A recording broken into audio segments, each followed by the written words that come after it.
உங்களுக்கு அமைதி உரித்தாக அன்பந்தர்களே, மரியன்னையின் ஓராண்டில் வீடியோ வழி விவிலி வாசிப்பு திட்டத்தின் 325ஆம் நாளுக்கு உங்களை அன்புடன் வரவேற்கிறோம்.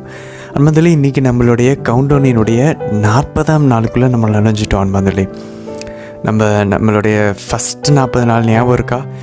நம்ம 40 நாள் முடிச்சிட்டோம் அப்படின்னு சொல்லி நம்ம சந்தோஷமாக இப்போ தான் சொன்ன மாதிரி இருக்கு. அன்பந்தர்களே, நான் உங்களால் நம்ப முடியுதா? நம்ம கடைசி 40 நாளுக்கு வந்துட்டோம். அன்பந்தர்களே, நம்ம ஏற்கனவே முதல்ல சொன்னது தான், 40 நாள் 40 இரவு நோவாவினுடைய அந்த வெள்ளம் மொத்த உலகத்தினுடைய அந்த பாவ மக்களையும் கழுவி ஒரு நேர்மையாளரான குடும்பத்தை மட்டும் விட்டு வச்சுச்சு. நமக்கு இந்த 40 நாள் அப்படி ஒரு தூய்மைப்படுத்தக்கூடிய ஒரு நாளாக அமையட்டும். நம்மளுடைய பாவங்களை எல்லாத்தையும் இந்த இறை வார்த்தைகள் கழுவட்டும். அதான் புனித பேதுரு அந்த வெள்ளத்தை பேப்டிசத்தினுடைய நம்ம ஞானஸ்தானத்தினுடைய தண்ணீருக்கு அதை முன்னடையாளமாக பார்க்குறாரு. நம்ம பின்னாடி அவரோட கடிதத்தில் வாசிப்போம். மோசே இந்த 40 நாள் தான் உபவாசம் இருந்து ஆண்டவருடைய சட்டத்தை பெற்றுக்கொண்டார். நம்ம இந்த 40 நாள் அதே போல் பயன்படுத்துவோம். இஸ்ரேல் 40 நாள் அந்த பாவப்பட்ட அந்த ஜெனரேஷன், அந்த தலைமுறை இழந்து போச்சு, செத்துச்சு. அதுக்கப்புறம் அந்த தலைமுறை தான் வாக்களிக்கப்பட்ட நாடுக்குள்ளே போச்சு. நமக்குள்ளே இருக்கக்கூடிய அந்த பழைய பாவத்துக்குரிய இயல்பு சாகட்டும்.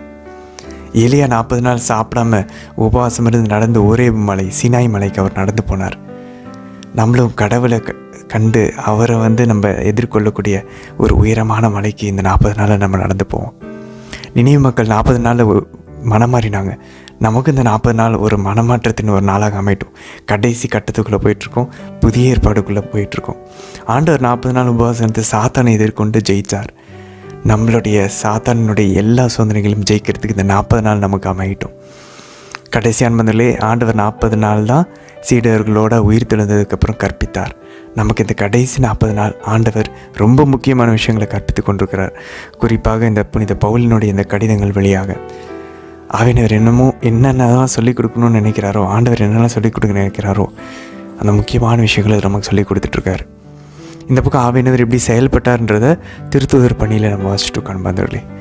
சொன்னால் நம்மளுடைய தளர்ந்த கைகளையும் அப்படியே பலவீனமான கால்களையும் நம்ம பலப்படுத்துவோம். வீர நடை போட்டு இந்த கடைசி 40 நாட்களும் நம்ம பயணிக்கலாம். அன்பர்களே, இன்றைக்கி நம்ம திருத்தூதர்கள் பணியில் 4ஆம் அதிகாரம் வாசிப்போம். ரோமியரில் 6ஆம் அதிகாரமும் 7ஆம் அதிகாரமும் வாசிப்போம்.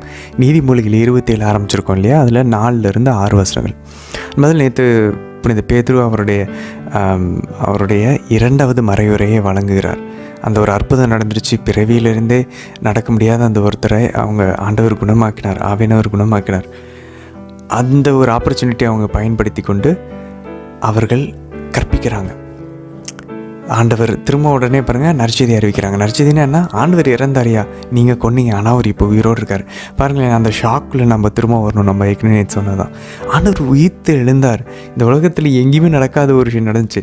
அந்த ரிசரக்ஷன் சர்ப்ரைஸ், அந்த ஷாக்குக்குள்ளே நம்ம வரணும். அன்பர்களே, எல்லா இறையியல் அறிஞர்களும் இதை தான் சொல்கிறாங்க. அந்த ஷாக்குக்குள்ளே நம்ம வந்தாலே நம்ம கிறிஸ்தவ வாழ்க்கையை நம்ம நல்லா வாழ ஆரம்பிச்சிடும். அதை நம்ம உணர மாட்டேங்கிறோம். செத்த ஒருத்தர் உயிர் தெரிஞ்சிருக்காரு. இப்போ நம்ம எவ்வளோ ரொம்ப ஒரு பெருமையாக நம்ம எல்லாருக்கிட்டேயும் நம்ம புனித பவுல் சொல்கிறது போல் நம்மளுடைய போஸ்டிங் எல்லாம், நம்மளுடைய பெருமைப்படுத்துறதெல்லாம் இதில் தான் இருக்கணும். நான் இப்படிப்பட்ட ஒரு கடவுள் வாங்குறேன், இது ஒரு உண்மையான ஒரு மதம், ஒரு சமயம் அப்படின்றத நம்ம அவங்களுக்கு எல்லாருக்குமே சொல்லலாம். எவ்வளோ ஒரு பெருமைக்குரிய ஒரு விஷயம். ஆனால் நம்ம அதை அந்த ஒரு பெருமையே இல்லாமல் அந்த ஒரு அதிர்ச்சியை அடையாமல் நம்ம வாழ்ந்துட்டுருக்கோம் பாருங்களேன். ஸோ இன்றைக்கி இவங்க இதெல்லாம் கற்பிச்சுக்கிட்டு இருக்கும்போது, ஆண்டவர் கற்பிச்சும் போது என்ன நடந்துச்சு? பரிசேயர்கள் சதுசேயர்கள் எதிர்த்தாங்க. அதே போல் இன்றைக்கி சதுசேயர்கள் எதிர்த்து, ஏன்னா இவங்க உயிர்த்தெழுதலை பற்றி பேசுகிறாங்க. சதுசேயர்களை பொறுத்த வரைக்கும் உயிர்த்தெழுதல் கிடையாது, பரிசேயர்கள் நம்பினாங்க. ஸோ சதுசேயர்கள் எல்லாரையும் கூட்டிகிட்டு போயிட்டு இவங்களை கண்டிப்பாங்க. அவங்க பாருங்கள் சந்தோஷமாக ஆண்டவருக்கு சாட்சியை பகிர்ந்துட்டு வருவாங்க. அன்பர்களே, அது மட்டும் இல்லை பாருங்கள், இன்றைக்கி ஏற்கனவே முதல் பிரசங்கத்தில் எத்தனை பேர் மாறினாங்க? 3000 பேர். இன்றைக்கி கூட ஒரு 2000 பேர் சேர்க்கப்படுவாங்க. மொத்தம் 5000 பேர் இன்றைக்கி மொத்தமாக கிறிஸ்தவர்கள் இப்போ ஆயிட்டாங்க. அன்பதில் இன்றைக்கி அவங்க இன்றைக்கி புனித பேதுரும் புனித யோவானும் ஒரு முக்கியமான ஒரு வசனம் சொல்லுவாங்க. நாங்கள் கண்டதையும் நாங்கள் கேட்டதையும் எங்களால் அறிவிக்காமல் இருக்க முடியாது. முதல்ல நம்ம கிறிஸ்டியானிட்டிக்கு சம்மந்தமே இல்லாமல் நம்ம வாழ்க்கையில் ஏன் திரும்ப பிஸியாக இருக்கோம்? நம்ம இன்னும் ஆண்டவரை என்கவுண்டர் பண்ணல. நம்ம இன்னும் அவரை காணலை, அவரை இன்னும் கேட்கல. அதுதான் பிரச்சனை. பாருங்க, எத்தனை வருஷம் அந்த அந்த நடக்க முடியாதவர் சிக்கா இருந்தார் தெரியுமா நண்பர்களே? இன்றைக்கி அதில் ஒரு முக்கியமான ஒரு விளக்கம் இருக்குது. நீங்கள் அந்த விளக்குறையில் கேளுங்க. அவர் எத்தனை வருஷம் நடக்க முடியாது, அவர் பிறவிலேருந்தே நடக்க முடியாது. இப்போ அவருக்கு வயசுன்னு அவர் எத்தனை வருஷம் நடக்க முடியாமல் இருந்தார் அப்படின்றது இன்றைக்கி குறிப்பிடப்படும். அதில் ஒரு முக்கியமான விஷயம் இருக்கு நண்பர்களே. அதுக்கப்புறம் அது மட்டும் இல்லை, இன்றைக்கி தூய ஆவியானவர் தெய்வ மாதா மூலியமாகவும் புனிதர்கள் மூலியமாகவும் பேசுவார், ஜபமாலையின் வழியாக பேசுவார் அப்படின்றதுக்கு ஆதாரம் உண்டு இன்றைக்கி. அது மட்டும் இல்லாமல் துணிவோடு நற்செய்தி அறிவிக்கிறதுக்கு இன்று இந்த மக்கள் ஜெபிப்பாங்க, ஆதி கிறிஸ்தவர்கள். அப்புறம்தான் அவங்களுக்கு அந்த போல்ட்னஸ் கிடைக்கும், அந்த துணிவு கிடைக்கும். அப்போ நம்மளுக்கு பாருங்களேன், ஸ்பெசிஃபிக்காக நம்ம ப்ரே பண்ண ஆண்டவர்கிட்ட நேம் பண்ணி, ஆண்டவரே எனக்கு இந்த மன அழுத்தின் ஒரு வருத்தம் இருக்குது, எனக்கு அதுலேருந்து விடுதலை பண்ணுங்க சொல்லி நம்ம கேட்கணும் போல். அப்போ தான் நமக்கு ஆண்டவர் அதை கொடுப்பாரு போல். அது மட்டும் இல்லாமல் நம்ம முழு அர்ப்பணம் மாதாவுக்கு பண்ணலாம், மாதா வழியாக ஆண்டவருக்கு பண்ணணும் அப்படின்றதுக்கு இன்றைக்கி திருத்தூதர் பணியிலையும் நமக்கு எவிடன்ஸ் பார்ப்போம். இன்றைக்கி ரோமர் 6ஆம் அதிகாரத்தில் நம்ம அதற்கான சாட்சியத்தை ஒரு ஆதாரத்தை நம்ம இன்றைக்கி பார்ப்போம் நண்பர்களே. அதுபோல் புனிதர்களின் சமூக உறவுக்கு நம்ம பாடுறோம் இல்லையா, புனிதர்களின் உறவு ஒன்றிப்பை நம்புகிறோம் அப்படின்னு ஒவ்வொரு முறை நம்ம திருப்பலியிலையும் விசுவாச அறிக்கையில் நம்ம பாடுறோம்ல, அதுக்கான ஆதாரத்தை இன்றைக்கி நம்ம பார்ப்போம். புனிதர் நம்மளோட தான் இருக்கிறாங்க அப்படின்னு சொல்லிட்டு. அது இல்லாமல் இன்றைக்கி ஒரு புதிய கேரக்டரை இன்றைக்கி பைபிள் இன்ட்ரடியூஸ் பண்ண போகுது நண்பர்களே, பர்னபா. சிப்ரஸ்ன்றது ஒரு ஐலாண்ட். அது அந்த ஐலாண்ட் மீதியான் தரைக்கடலினுடைய மெடிட்டரேனியன் சீயில் இருக்கக்கூடிய ஒரு ஐலாண்ட். அந்த ஒரு தேசத்தில் இருக்குது இந்த பர்னபா வர்றார். இவர் புனித பவுலோட நெருங்கினமாக அந்த இறைப்பணியில் வேலை செஞ்சவர் நண்பர்களே. அதே போல் இவர் ஒரு லேவியர் குலத்தை சார்ந்தவர், இவர் ஒரு இஸ்ரேல். ஸோ லூக்கா நற்செய்தியாளர் பிரினத்தவர், ஆனால் பர்னபா ஒரு யூதர்னு சொல்கிறத விட இவர் ஒரு லேவியர் குலத்தை சார்ந்தவர். சரி நண்பர்களே, இன்றைக்கி ரோமேரில் நம்ம என்ன பார்க்க போகிறோம்? புனித பவுல் தொடர்ந்து அவர் நேற்று எங்கே விட்டார், எங்கே பாவம் பெருகியதோ அங்கே அருள் பெருகியது. உடனே ஒரு சில நாத்திகர்கள் கேட்பாங்க, அப்போ நம்ம பாவம் செஞ்சுட்டு இருந்தால் ஆண்டவரோட அருள் அதிகமாகும்ல, அப்போ நம்ம பாவம் அதிகமாக செய்வோம். இந்த மாதிரி குதர்க்கமாக கேள்வி கேட்குறவங்களுக்கு இன்றைக்கி புனித பவுல் பதில் சொல்வார் நண்பர்களே. இன்றைக்கி என்னுடைய ரொம்ப ஃபேவரட்டான வசனம் ரோமர் 6:19-13. நம்ம உடலையும் உறுப்புகளையும் இதுக்கு முன்னாடி பாவத்துக்கு ஒப்பு கொடுத்தோம், இனி அதை கடவுளுக்கு ஒப்பு கொடுக்கணும் அப்படின்ற அந்த ஒரு அழகான வசனம் இன்றைக்கி இருக்கும் நண்பர்களே. அது மட்டும் இல்லாமல் நம்ம குழந்தைகள் தலையில் ஞானஸ்தானத்தின் போது தண்ணி ஊற்றுறதை நம்ம பார்த்துருக்கோம் இல்லையா. சும்மா வெளியிலேருந்து பார்க்கும்போது தண்ணி ஊற்றுறாங்க, அவ்வளோதான் நமக்கு தெரியுதுல்ல. இன்றைக்கி புனித பவுல் அதுக்கு பின்னாடி ஸ்பிரிச்சுவல் ரெல்மில் ஆவிக்குரிய அந்த உண்மை என்ன, அவங்க சும்மா ஒரு ஃபாதர் தண்ணி ஊற்றுறாரு அவ்வளோதான், ஆனால் அந்த இடத்துல என்ன நடக்குது ஒரு குழந்தைகின்றதை இன்றைக்கி நம்ம கற்றுக்குவோம். அதை பார்க்கும்போது அப்போ இதுதான் பேப்டிசமில் நடக்குதா அப்படின்னு தெரிஞ்சிச்சுன்னா அந்ததில் நம்ம உடனடியாக சில ஹிந்து முஸ்லீம் சகோதரர்கள்லாம் நாங்கள் வேளாண்மைக்கு போகணும், நாங்கள் ஆண்டவரை கும்பிட்றோம், மாதாவை கும்பிட்றோம் அப்படின்னா நம்ம என்ன நினைப்போம், ஓகே இவங்களாம் ஆண்டவர்கிட்ட தான் வராங்க அப்படின்னு சொல்லி. இல்லை, அவங்க ஞானஸ்தானம் வாங்கணும்னு நம்ம ஆசைப்படணும், மதம் மாற்றத்துக்காக இல்லை. ஞானஸ்தானத்தின் போது என்ன நடக்குதுன்னு தெரிஞ்சுக்கிட்டோன்னு வச்சுக்கோங்களேன், நம்ம அவங்க ஞானஸ்தானம் வாங்கணும்னு ஆசைப்படுவோம். அதனால தான் புனிதர்களை கொந்தளிச்சாங்க, இது எப்படியாவது அவங்க ஞானஸ்தானம் வாங்க வைக்கணும். ஸோ என்ன நடக்குதுன்றதை இன்றைக்கி நீங்கள் கண்டுபிடிக்க ட்ரை பண்ணுங்கள், எங்கே வருதுன்னு அதை நம்ம விளக்க உரையிலையும் பார்ப்போம்.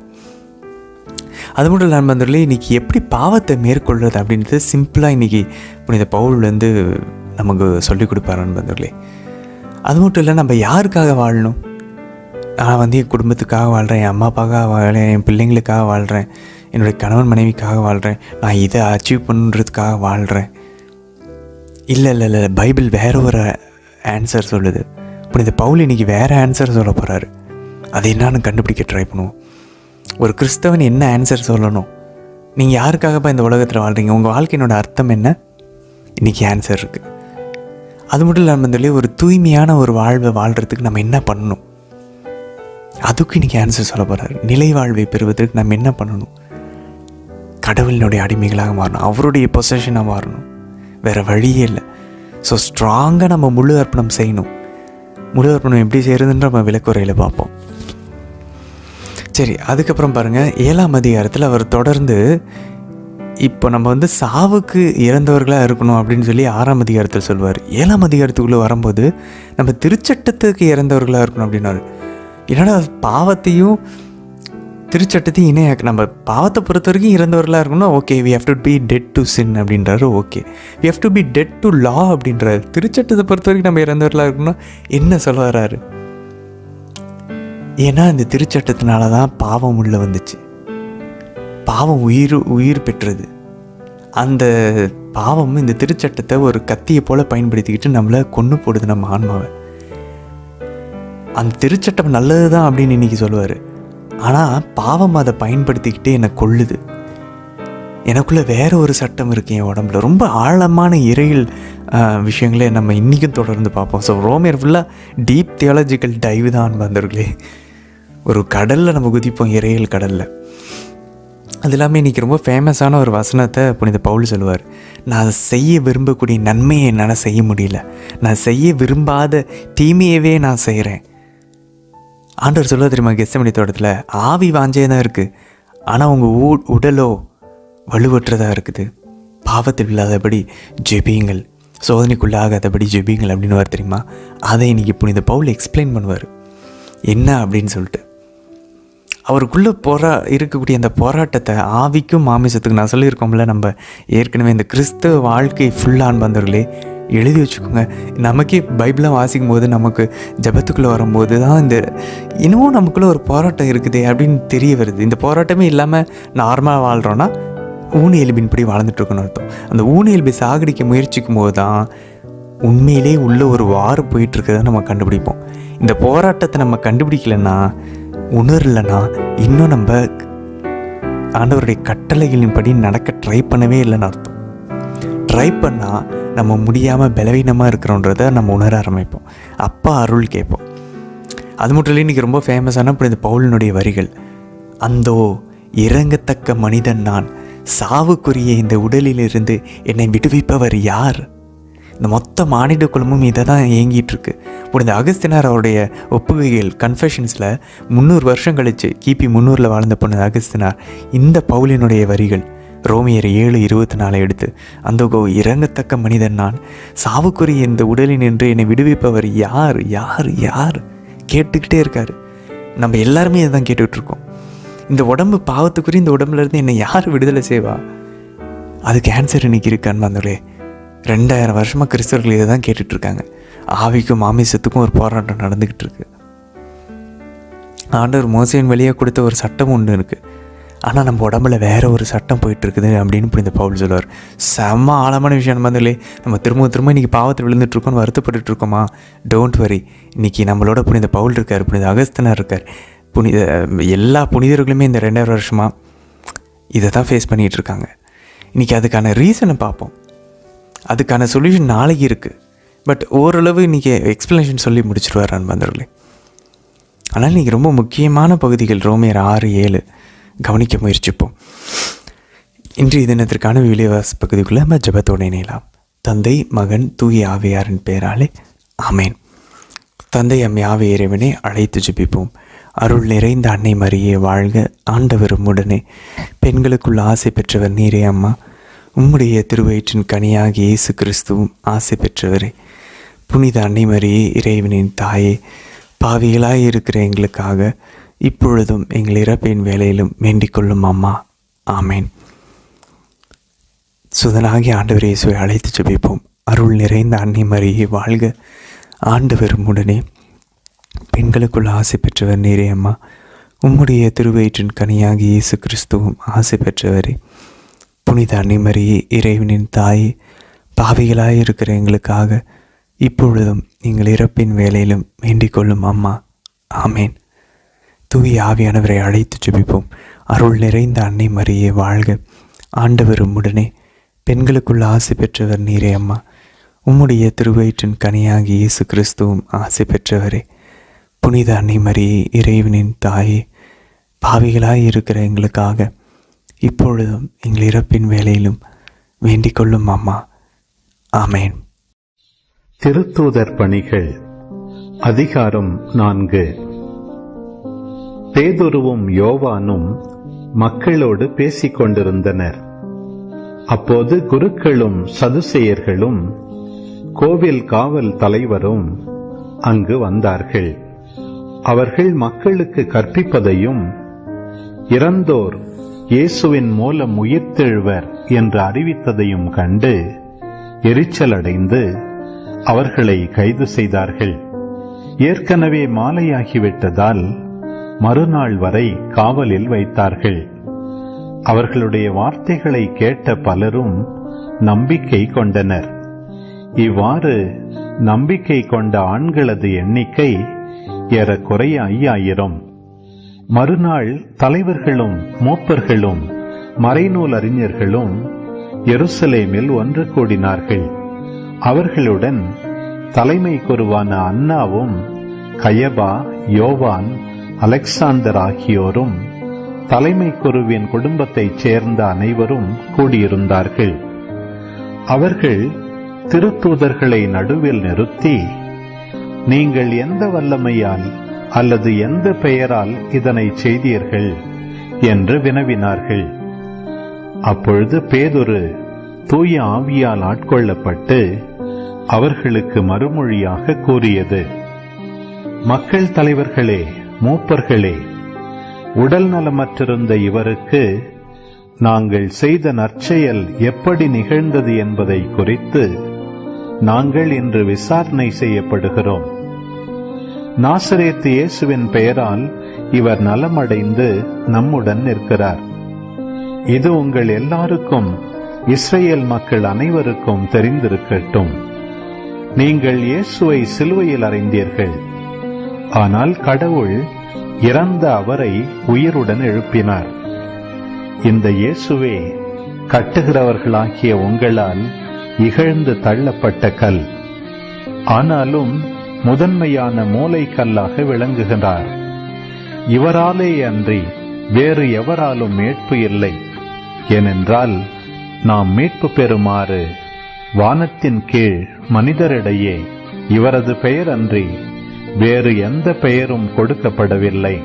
பேதுருவும் யோவானும் கல்வியறிவற்றவர்கள் என்பதை தலைமை சங்கத்தார் அறிந்திருந்ததால் அவர்களது துணிவை கண்டு வியப்படைந்தனர். அவர்கள் இயேசுவோடு இருந்தவர்கள் என்பதையும் உணர்ந்து கொண்டனர். நலம் பெற்ற மனிதர் அவர்களோடு நிற்பதை கண்டதால் அவர்களால் ஒன்றும் மறுத்து பேச முடியவில்லை. எனவே அவர்கள் பேதுருவையும் யோவானையும் சங்கத்தை விட்டு வெளியேறும்படி ஆணையிட்டு பின்பு தங்களுக்குள் இது குறித்து கலந்து பேசினார்கள்.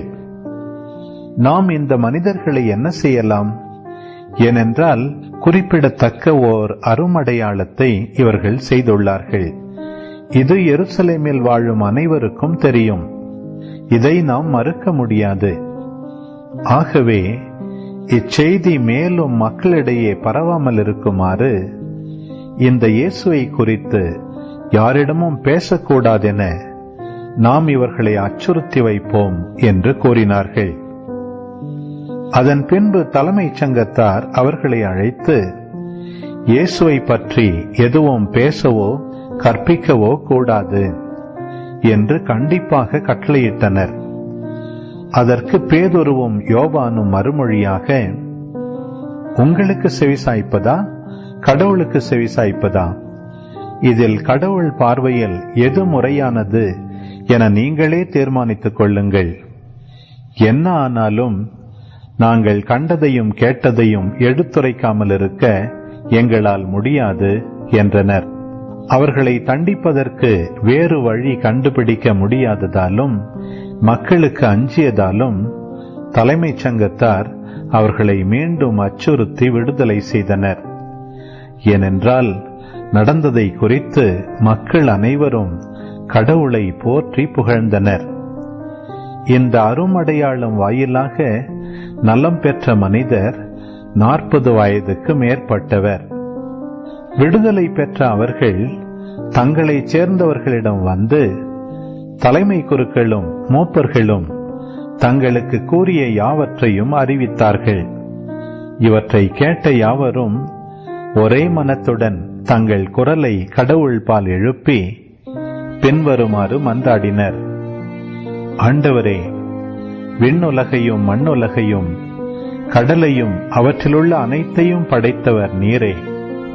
எங்கள் தந்தையும் உம் ஊழியருமாகிய தாவீது வாயிலாக தூய ஆவி மூலம் வேற்றினத்தார் சீறி எழுவதேன், மக்களினங்கள் வீணாக சூழ்ச்சி செய்வதேன், பூவுலகின் அரசர்களும் தலைவர்களும் ஆண்டவருக்கும் அவர் தம் மெசியாவுக்கும் எதிராக அணிவகுத்து நின்றனர் என்று உரைத்தீர்.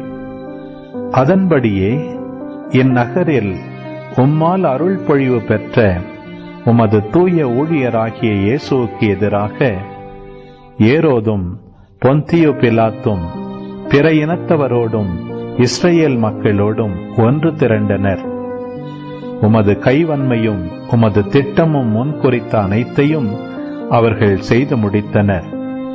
இப்போது கூட ஆண்டவரே, அவர்கள் அச்சுறுத்துவதை பாரும். உம் அடியார் முழு துணிவுடன் உமது வார்த்தைகளை எடுத்துக் கூற அருள் தாரும். உமது தூய ஊழியர் இயேசுவின் பெயரால் உமது கையை நீட்டி நோயுற்றோருக்கு நலமளியும். அடையாளங்களும் அருஞ்செயல்களும் நடைபெறச் செய்யும். இவ்வாறு மன்றாடியவுடன் அவர்கள் கூடியிருந்த இடம் அதிர்ந்தது. அவர்கள் அனைவரும் தூய ஆவியால் ஆட்கொள்ளப்பட்டவர்களாய் கடவுளின் வார்த்தைகளை துணிவுடன் எடுத்து கூறினர். நம்பிக்கை கொண்ட மக்கள் அனைவரும் ஒரே உள்ளமும் ஒரே உயிருமாயிருந்தனர்.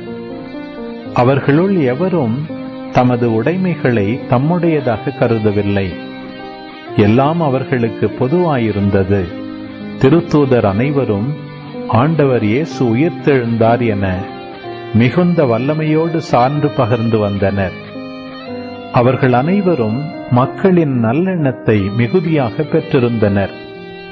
தேவையில் உழல்வோர் எவரும் அவர்களுள் காணப்படவில்லை. நிலப்புலன்களை அல்லது வீடுகளை உடையோர் அவற்றை விற்று அந்த தொகையை கொண்டு வந்து திருத்தூதருடைய காலடியில் வைப்பர். அது அவரவர் தேவைக்கு தக்கவாறு பகிர்ந்து கொடுக்கப்படும். சைப்ரஸ் தீவைச் சேர்ந்த யோசேப்பு எனும் லேவியர் ஒருவர் இருந்தார். இவருக்கு திருத்தூதர்கள் ஊக்குவிக்கும் பண்பு கொண்டவர் என்று பொருள்படும் பர்னபா என்னும் பெயரை கொடுத்திருந்தார்கள். அவர் தமது நிலத்தை விற்று அந்த பணத்தை கொண்டு வந்து திருத்தூதர்களது காலடியில் வைத்தார். ரோமையருக்கு எழுதிய திருமுகம் அதிகாரம் 6. அப்படியானால் என்ன சொல்வோம்? அருள் பெருகுவதற்காக நாம் பாவத்தில் நிலைத்திருக்கலாமா? ஒருபோதும் கூடாது. பாவத்தை பொறுத்தமட்டில் செத்துவிட்ட நாம் எவ்வாறு தொடர்ந்து பாவ வாழ்க்கை வாழ முடியும்? திருமுழுக்கினால் கிறிஸ்து இயேசுவோடு இணைந்திருக்கும் நாம் அனைவரும் அவருடைய சாவிலும் அவரோடு இணைந்திருக்கிறோம் என்பது உங்களுக்கு தெரியாதா? இறந்த கிறிஸ்துவை மாட்சிமிகு தந்தை உயிர்த்தெழச் செய்தார். அவ்வாறு நாமும் புது வாழ்வு பெற்றவர்களாய் வாழும்படி திருமுழுக்கின் வழியாய் அவரோடு அடக்கம் செய்யப்பட்டோம். அவர் இறந்தது போலவே நாமும் அவரோடு ஒன்றித்து இறந்தோமெனில், அவர் உயிர்த்தெழுந்தது போலவே நாமும் அவரோடு ஒன்றித்து உயிர்த்தெழுவோம். நாம் இனிமேல் பாவத்துக்கு அடிமைகளாயிராதபடி நம்முடைய பழைய மனித இயல்பு அவரோடு சிலுவையில் அறையப்பட்டிருக்கிறது. இவ்வாறு பாவத்துக்கு உட்பட்டிருந்த நம் இயல்பு அழிந்து போகும். இது நமக்கு தெரியும். ஏனெனில் இறந்தோர் பாவத்தினின்று விடுதலை பெற்றுவிட்டனர் அன்றோ? கிறிஸ்துவோடு நாம் இறந்தோமாயின் அவரோடு வாழ்வோம் என்பதே நாம் கொண்டுள்ள நம்பிக்கை. இறந்து உயிருடன் எழுப்பப்பட்ட கிறிஸ்து இனிமேல் இறக்க மாட்டார். இனி அவர் சாவின் ஆட்சிக்கு உட்பட்டவர் அல்ல என நாம் அறிந்திருக்கிறோம். அவர் இறந்தார். பாவத்தை ஒழிக்க ஒரே ஒரு முறை இறந்தார். இப்போது அவர் வாழ்கிறார். அவர் கடவுளுக்காகவே வாழ்கிறார். அவ்வாறே நீங்களும் பாவ வாழ்க்கையை பொறுத்தமட்டில் இறந்தவர்கள், கிறிஸ்து இயேசுவோடு இணைந்து கடவுளுக்காக வாழ்கிறவர்கள் என்பதை எண்ணிக்கொள்ளுங்கள். ஆகவே உடலின் இச்சைகளுக்கு உங்களை கீழ்ப்படியச் செய்யும் பாவம் சாவுக்குரிய உங்கள் உடலின் மீது ஆட்சி செலுத்த விடாதீர்கள். நீங்களோ உங்கள் உறுப்புகளை தீவினையின் கருவிகளாக பாவத்திற்கு ஒப்புவிக்காதீர்கள். மாறாக இறந்தும் வாழ்வோராய் உங்களை கடவுளிடம் ஒப்படையுங்கள். கடவுளுக்கு ஏற்புடையதை செய்வதற்குரிய கருவிகளாய் உங்கள் உறுப்புகளை அவரிடமே ஒப்படையுங்கள். பாவம் உங்கள் மீது ஆட்சி செலுத்தக்கூடாது. ஏனெனில் நீங்கள் இப்போது சட்டத்துக்கு உட்பட்டவர்கள் அல்ல, மாறாக அருளின் ஆட்சிக்கு உட்பட்டவர்கள். அதனால் என்ன? சட்டத்துக்கு உட்பட்டவர்களாயில்லாமல் அருளின் ஆட்சிக்கு உட்பட்டு இருப்பதால் நாம் பாவம் செய்யலாமா? ஒருபோதும் கூடாது. எதற்கு அடிமைகளாக உங்களை ஒப்புவித்து கீழ்ப்படுகிறீர்களோ அதற்கே நீங்கள் அடிமைகள் என்பது உங்களுக்கு தெரியுமன்றோ? அப்படியிருக்க நீங்கள் பாவத்திற்கு உங்களையே அடிமையாக்கினால் சாவீர்கள். நீங்கள் கடவுளுக்கு கீழ்ப்படிந்தால் அவருக்கு ஏற்புடையவர்கள் ஆவீர்கள். முன்பு பாவத்திற்கு அடிமைகளாயிருந்த நீங்கள் பெற்றுக்கொண்ட போதனையில் அடங்கிய ஒழுக்க நெறியை உளமாற கடைபிடிக்கிறீர்கள். பாவத்தினின்று விடுதலை பெற்ற நீங்கள் கடவுளுக்கு ஏற்புடைய வாழ்க்கை நெறிக்கு அடிமைகளாயிருக்கிறீர்கள். அதற்காக கடவுளுக்கு நன்றி.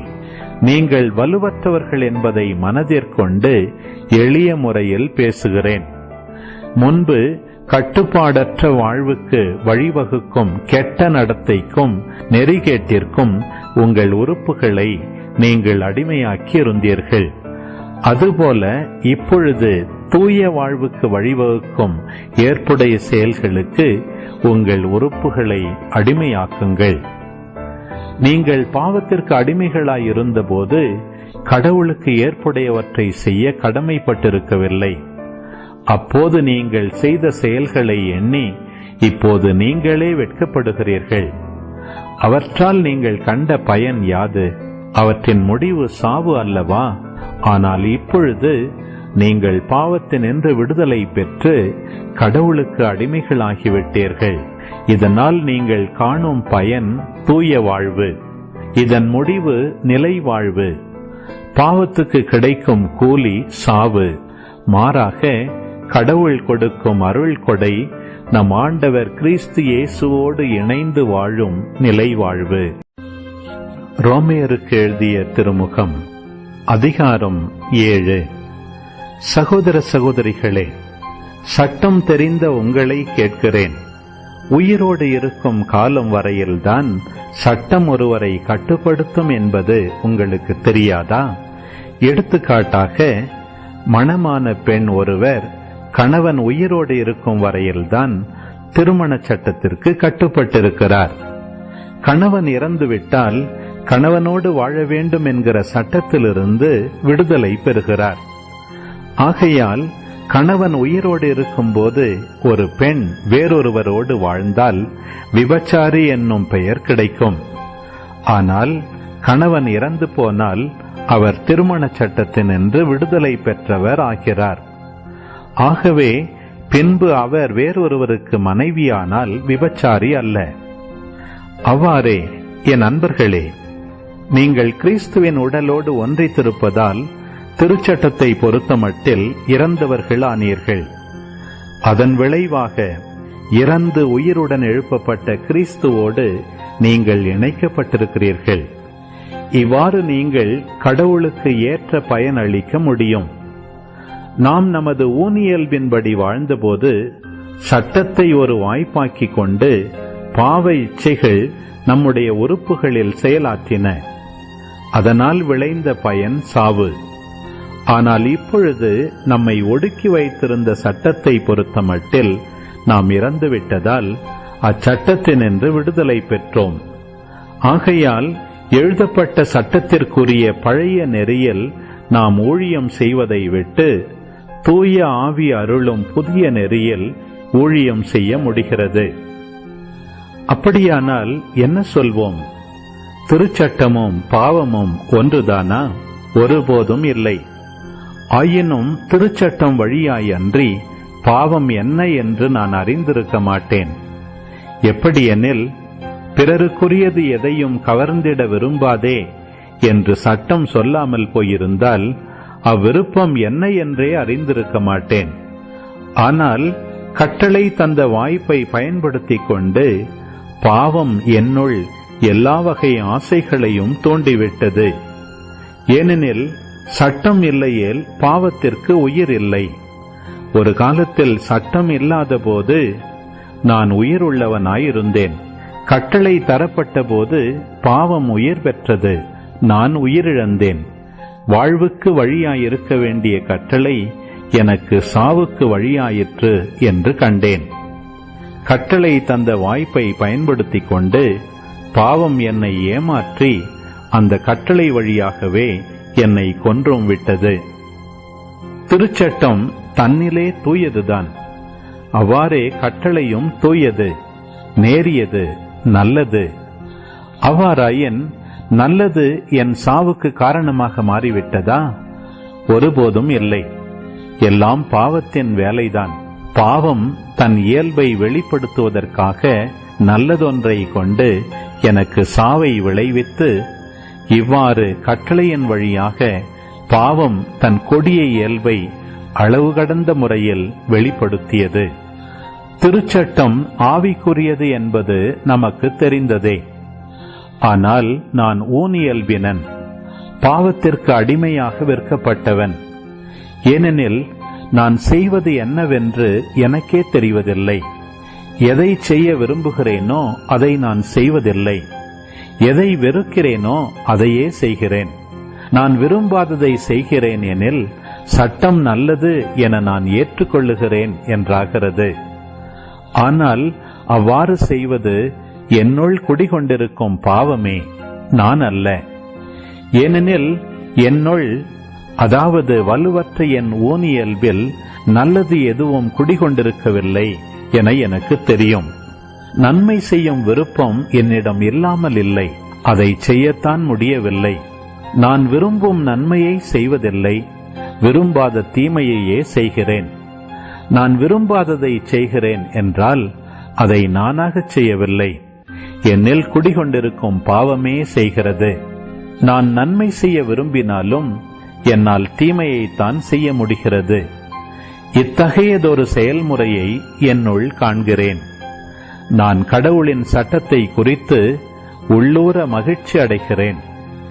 ஆனால் என் உறுப்புகளில் வேறொரு சட்டத்தை காண்கிறேன்.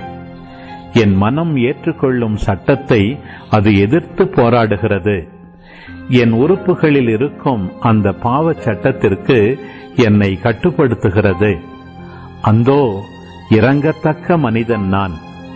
சாவுக்குள்ளாக்கும் இந்த உடலினின்று என்னை விடுவிப்பவர் யார்? நம் ஆண்டவர் இயேசு கிறிஸ்துவின் வழியாய் கடவுள்தாம் விடுவிப்பார். அவருக்கு நன்றி. சுருங்கச் சொல்லேன், என் மனத்தால் கடவுளின் சட்டத்திற்கு கட்டுப்பட்டிருக்கும் நானே என் ஊனியல்பினால் பாவத்தின் சட்டத்திற்கும் கட்டுப்பட்டிருக்கிறேன். நீதிமொழிகள் அதிகாரம் 27. சினம் கொடியது, சீற்றம் பெருவெள்ளம் போன்றது. ஆனால் பொறாமையின் கொடுமையை எதிர்த்து நிற்க யாரால் இயலும்? வெளிப்படுத்தப்படாத அன்பை விட குற்றத்தை வெளிப்படையாக கண்டிக்கும் கடிந்துரையே மேல். நண்பர் கொடுக்கும் அடிகள் நல்நோக்கம் கொண்டவை, பகைவர் தரும் முத்தங்களோ வெறும் முத்தப் பொழிவே. ஆமீன். ஆண்டவரே, இந்த நாளுக்கான இந்த அழகான இறைவார்த்தை பகுதிகளுக்காக நன்றி செலுத்துகிறோம் அப்பா. ஆண்டவரே, இன்று புனித பவுல் கூறுவது போல நாங்கள் விரும்புகிறதை செய்ய மாட்டேங்கிறோம். நாங்கள் விரும்பாததே அந்த பாவத்தை செய்து கொண்டிருக்கிறோம் அப்பா. இறங்கத்தக்க மனிதர்களாகி நாங்கள் எங்களுடைய இந்த அழிவுக்குரிய உடலிருந்து விடுவிப்பது யார் ஆண்டவரே?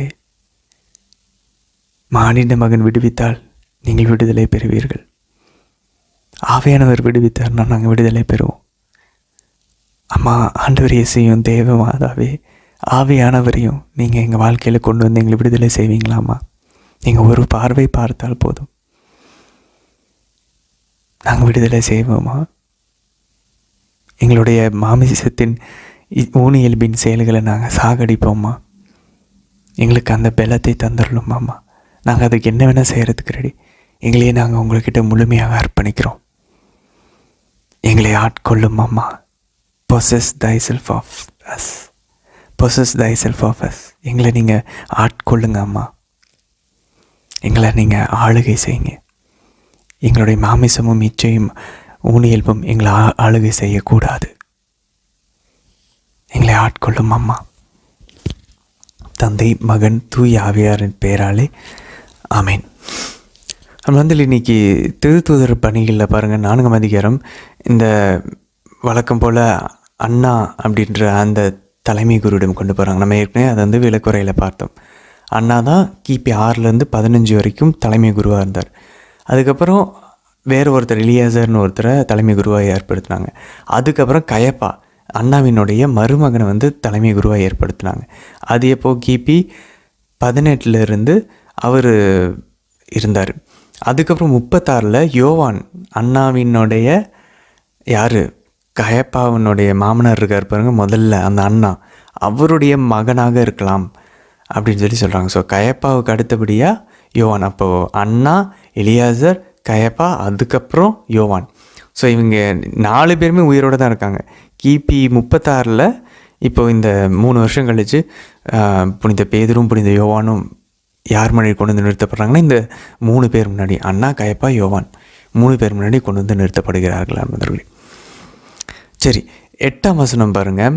அப்பொழுது பேதுரு தூய ஆவியால் ஆட்கொள்ளப்பட்டு அவர்களுக்கு மறுமொழியாக கூறியது. அன்பர்களே, நம்ம ஏற்கனவே பார்த்துட்ருக்கோம், இது திருத்தூதர்களுடைய பணி கிடையாது, இது தூய ஆவியினருடைய பணிகள் நம்ம வாசிச்சுட்ருக்கிறது. It's acts of the holy spirit. பாருங்கள், ஆண்டவர் என்ன சொன்னார்?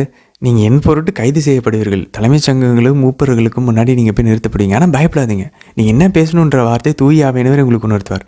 ஆண்டவர் கொடுத்த வாக்குறுதி இங்கே நிறைவேறுது பாருங்கள் நண்பர்களே. அப்பொழுது பேதுரு தூய ஆவியினால் ஆட்கொள்ளப்பட்டு அவர்களுக்கு மறுமொழி கூறினார். நண்பர்களே, அப்போ ஆவியானவர்னால் ஆட்கொள்ளப்பட்டு தான் திருச்சி நடந்துக்கிட்டு இருக்கு. இப்போவும் கூட ஜெபிக்கிறோமா, ஆவியானவருடைய செயல்களுக்கு நம்ம ஒத்துழைக்கிறோமா, அவர் சொல்கிற விஷயங்களை படி நடக்கிறோமா, அதுதான் ப்ராப்ளம்.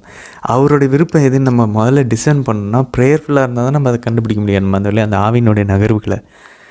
அதை தான் இப்போ திருச்சபையின் தலைவர்களும் நம்ம பொதுநிலையினர்களும் நம்ம எல்லாருமே வந்து தவறிக்கிட்டு இருக்கோம்.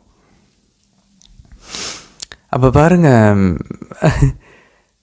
யாராவது ஒரு நாத்திகர்கள், ஒரு பிரிந்து போன சகோதரர்கள் நம்மக்கிட்ட வந்து கேள்வி கேட்குறாங்கன்னா உடனே நம்ம இப்படி தான் பதில் சொல்லணும். எனக்கு இப்போ கூட ஞாபகம் இருக்கு, நம்ம அதில் திடீர்னு ஒருத்தவங்க கேள்வி கேட்டாங்க, இந்த மாதிரி நீங்கள் திரும்ப ஒரே ஜபத்தையே ஜபிச்சிட்டு இருக்கீங்க, எங்கே இருக்குது பைபிள்? அந்த மாதிரி எனக்கு அப்போல்லாம் இந்த மாதிரி பைபிள் இவ்வளோ ஆழமாலாம் படிக்கவே இல்லை அன்பர்களே. ஸோ திடீர்னு எனக்கு வந்து எங்கேருந்து தோணுச்சுன்னா டக்குன்னு அப்போவே ஒரு செகண்ட் கூட யோசிக்கவே இல்லை, ஸ்பான்டேனியஸாக. அப்போ எனக்கு தெளிவாக புரிஞ்சு இது கடவுள் கொடுத்த ஒரு உந்துதல் அப்படின்னு சொல்லி உடனடியாக சொன்னேன், ஆண்டவரே கெத்செமனியில் ஒரே ஜபத்தை 2 தடவை ஜபிச்சார். அவர் திரும்ப போய் அதே வார்த்தைகளை யூஸ் பண்ணி தந்தைகிட்ட ஜபிச்சார். 3 இறைவனுடைய 2வது நபர், திருத்துவத்தின் 2வது நபர் ஆண்டவர் இயேசுக்கே கெத்செமனியில் ஒரே ஜபத்தை 2 முறை ஜபிக்க அல்லது 3 முறை ஜபிக்க தேவைப்பட்டுச்சுன்னா, நான் ஒரு மில்லியன் டைம் ஜபிக்கிறதுல கூட தப்பில்லை ஒரே ஜபத்தை அப்படின்னு சொல்லி அவங்ககிட்ட நான் சொன்னேன். ஸோ எங்கேருந்து அந்த ஞானம் வந்துச்சு, எங்கேருந்து அந்த அறிவு வந்துச்சுன்னு எனக்கு தெரியல முதல்ல. ஸோ கடவுள் அதை கொடுக்குறாரு பாருங்க அப்போ அந்த டைமில். ஸோ இந்த மாதிரி சின்ன சின்ன வகையில் நமக்கும் ஆவியானவர் நம்ம வாழ்க்கையிலையும் செயல்படுறத நம்மளால் பார்க்க முடியும். 10ஆம் வசனம் பாருங்கள். எப்பயுமே முதல்ல அந்த நடு விஷயம் பாருங்கள், அவர் வந்து இறந்தார், நீங்கள் அவரை கொன்னீங்க, ஆனால் கடவுள் உயிர்த்தார். ஸோ இந்த அப்போஸ்தலர்களால் இந்த ரிசரக்ஷனை வெளியே எடுக்கவே முடியல. அவங்க மனசுலேருந்து இந்த ரிசரக்ஷன் உயிர்த்தெழுதலை அவங்களுடைய சிந்தையிலேருந்து எடுக்க முடியல. ஏன்னா அதுதான் அவங்கள ஷாக் ஆக்குனுச்சு, அதுதான் அவங்கள உந்தி தள்ளிக்கிட்டு இருக்கு. இப்போது இன்றைக்கும் நம்ம திருச்சபையில் அதுதான் நம்மளுடைய ஒரு ஷாக்கிங்கான ஒரு ப்ரொக்ளமேஷனாக இருக்கணும். நம்மளுடைய கலாச்சாரத்தில் அவங்கள வந்து நற்செய்தி அறிவிக்கிறது இதுவாக தான் இருக்கணும். ஆனால் இதை நம்ம மிஸ் பண்ணிடுறோம். என்னென்னமோ செகண்டரி, அதாவது பைபிள் நற்செய்தியினுடைய ஒரு எத்திக்கல் இம்ப்ளிகேஷன்ஸில் நம்ம கான்சன்ட்ரேட் பண்ணிகிட்ருக்கோம். அப்படின்னா என்ன, சமூக நீதி, நம்ம வந்து இது செய்யணும் அது செய்யணும், இந்த செய்கிறது இது எல்லாமே செகண்டரி அன்பந்தலே. நம்ம ப்ரைமரியை கோட்டை விட்டுட்டு இருக்கோம். ப்ரைமரி ஆண்டவர் இறந்து உயிர் தெழுந்தார், இதை ப்ரொக்ளைம் பண்ணணும். செகண்டரியாக தான் அதுக்கெலாம் கம்மி கான்சன்ட்ரேஷன் தான் கொடுக்கணும். அதை மிஸ் பண்ணிகிட்ருக்கோம் பாருங்களேன். அப்புறம் என்ன சொல்கிறார் பாருங்கள், 11ஆம் வசனத்தில் புனித பேதுரு, கட்டுவர் புறக்கணித்த கல்லே மூளைக்கல் ஆயிற்று. எதை பற்றி பேசுகிறார்? அந்த மாதிரி இவங்க கிமு 19 இருந்த அந்த ஏரோது என்ன பண்ணுறாரு, இந்த இந்த ஒரு பெரிய கோயில், சாலமன் கோயிலை வந்து கட்ட ஆரம்பிக்கிறார். எல்லோரும் முன்னாடி அந்த ஹெரோடியன் டெம்பிள் அப்படின்வாங்க, ஏரோது கட்டின அந்த கோயில். ஸோ இதை வந்து சானட்ரின், இந்த தலைமைச் சங்க மூப்பர்கள் தான் இதை வந்து அவங்க மேற்பார்வையை பார்த்துனாங்க. கிமு 19 ஆரம்பித்து கிபி 63 தான் அதை முடிக்கிறாங்க அன்மந்தரில் அந்த கோயில். அதனால தான் ஆண்டவர்கிட்ட கேட்குறாங்க, நீ இந்த கோயில் 46 வருஷமாக கன்ஸ்ட்ரக்ஷன் ஆகிட்டுருக்கு, இப்போவும் கட்டிகிட்டு இருக்கு, நீ வந்து இந்த 3 நாள் இடிச்சுட்டு கட்டிடுவியா அப்படின்னு சொல்லி ஆண்டவரை பார்த்து கேட்குறாங்க அன்மந்தர்களே. ஸோ இவங்க இந்த கட்டுவர் புறக்கணித்த அந்த கல் ஆண்டவர் மூளைக்கல்லாக்கி உயிர் உள்ள கோயிலாகிய ஆண்டவரினுடைய உடலை கட்டி எழுப்பினார். பேதுரு இப்போ அதை சொல்கிறார் பாருங்க, கட்டுவர் புறக்கணித்த கல்னா இவங்க கட்டிக்கிட்டு இருக்க கோயிலை பற்றி பேசிக்கிட்டு இருக்காரு. நீங்கள் புறக்கணிச்சிட்டிங்க, ஆண்டவர் புறக்கணிச்சிட்டு ஒரு கோயிலை கட்டிகிட்ருக்கீங்க. அது இல்லை கோயில், ஆண்டவர் அது வேறு, நீங்கள் புறக்கணித்த கல்லாகிய ஆண்டவர் இயேசுவை கொண்டு அதை வந்து ஒரு மூளைக்கல்லாக வச்சு வேறு ஒரு கோயில் கட்டுறாரு. வாழும் ஒரு கோயில், தூயாவினவர் வந்து தங்கக்கூடிய ஆலயமாகிய உடல் திருச்சபை, கத்தோலிக்க திருச்சபையை கட்டி எழுப்பிட்டு இருக்காரு. உடலாகிய நம்ம எல்லாரையும் கட்டி எழுப்புறாரு. ஏன்னா நம்ம கிறிஸ்துவின் உடல் தான் திருச்சபை, கிறிஸ்துவின் உடல், தலையாய் கிறிஸ்து இருக்கிறார். 13ஆம் வசனம் பாருங்க, பேதுரும் யோவானும்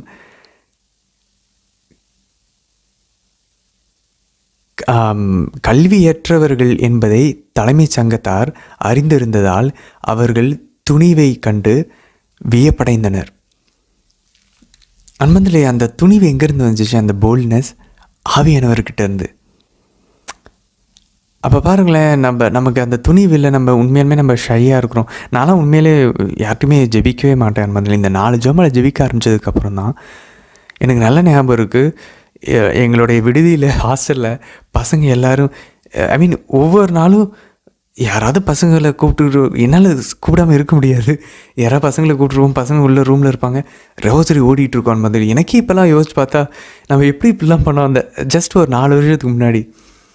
அதாவது என்னுடைய ரூம் ஒரு காலத்தில் பாவம் செய்கிறதுக்கு ஒரு ரூமாக இருந்துச்சு. இப்போ அந்த ரூம் வந்து ஜெபமாலை ஜெபிக்கிறதுக்கான ஒரு ரூமாக எப்படி மாறினுச்சுன்னே தெரியல. அப்போ பாருங்களேன், ஒரு துணிவு. எல்லாரையும் போய் கூப்பிட்றதுக்கு முன்னாலாம் அசிங்கமாக இருக்கும், கடவுளை பற்றி பேசுறதுக்கு அசிங்கமாக. இப்போலாம் அவர் உண்மைன்னு தெரிஞ்சிருச்சு, அந்த கன்விக்ஷன் இப்போ புரியுது அன்பந்தர். இதெல்லாம் வாசிக்கும்போது ஓகே, இதெல்லாம் அப்போ நமக்குள்ளே தூயாவினர் செயல்பட்டு இருந்திருக்கார். பவர்ஃபுல்லாக இருக்கும் அன்பந்தர்களே. கொஞ்சம் நேரத்துக்கு ஒரு கதவு சாத்திருக்கும், பாட்டு போடுவோம், ஜெபமாலை ஜெபிப்போம், பாட்டு பாடுவோம், ஜெபமாலை ஜெபிப்போம். இப்படி தான் ஓடிட்டுருக்கோம் அன்பந்தர்களே.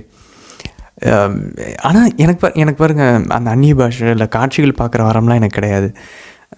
பட் ஆனால் அது வேணும்னு ஆண்டவர்கிட்ட கேட்குறேன், ஆண்டவர் கொடுத்தாருன்னா நல்லது. ஆனால் இந்த மாதிரி விஷயங்கள்லாம் நமக்குள்ளே ஆவியானவருடைய பிரசன்னத்தை ஓகே நமக்குள்ளேயே ஆண்டவர் செயல்பட்டுருக்காரு நம்மளால் உணர முடியுது பாருங்களேன்.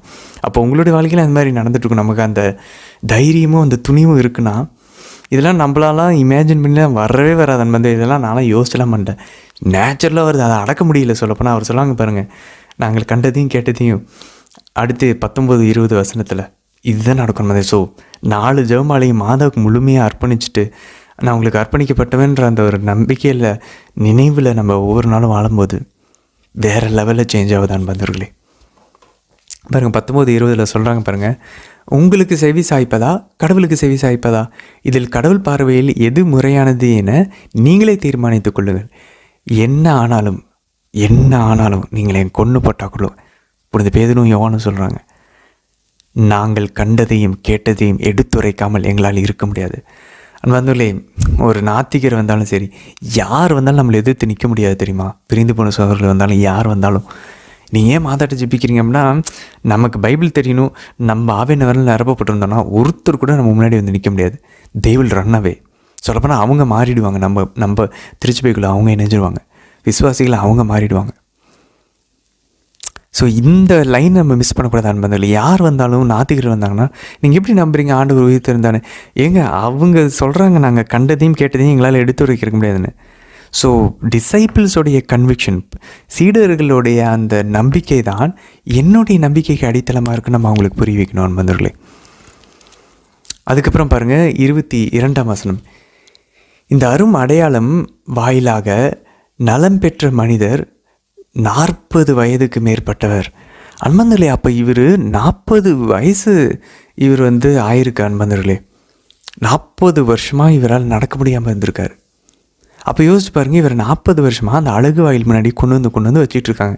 எங்கே இருக்குது இவங்க எங்கே இதெல்லாம் கற்பிச்சுக்கிட்டு இருந்தாங்க? சாலமனுடைய மண்டபத்தில். அன்பர்களே, ஆண்டவர் இயேசு இப்போ யோசிச்சு பாருங்களேன், 33 வயசில் அவர் எருசலேம் கோயிலில் போயிட்டு அந்த சாலமன் மண்டபத்தில் கற்பித்தார். அப்போ தான் அவர் இறந்தாருன்னு வச்சுக்கோங்களேன், 33 வச்சுக்கோங்களேன். இவர் அதுக்கு 7 வருஷம் முன்னாடியே இந்த நடக்க முடியாதவர் பிறந்துட்டார். ஆண்டவர் இயேசு மனிதாவதாரம் எடுத்து தேவமாதாவின் உதிரத்தில் தோன்றதுக்கு முன்னாடியே இந்த நபர், இந்த நடக்க முடியாதவர் பிறந்துட்டார் 7 வருஷம் முன்னாடியே.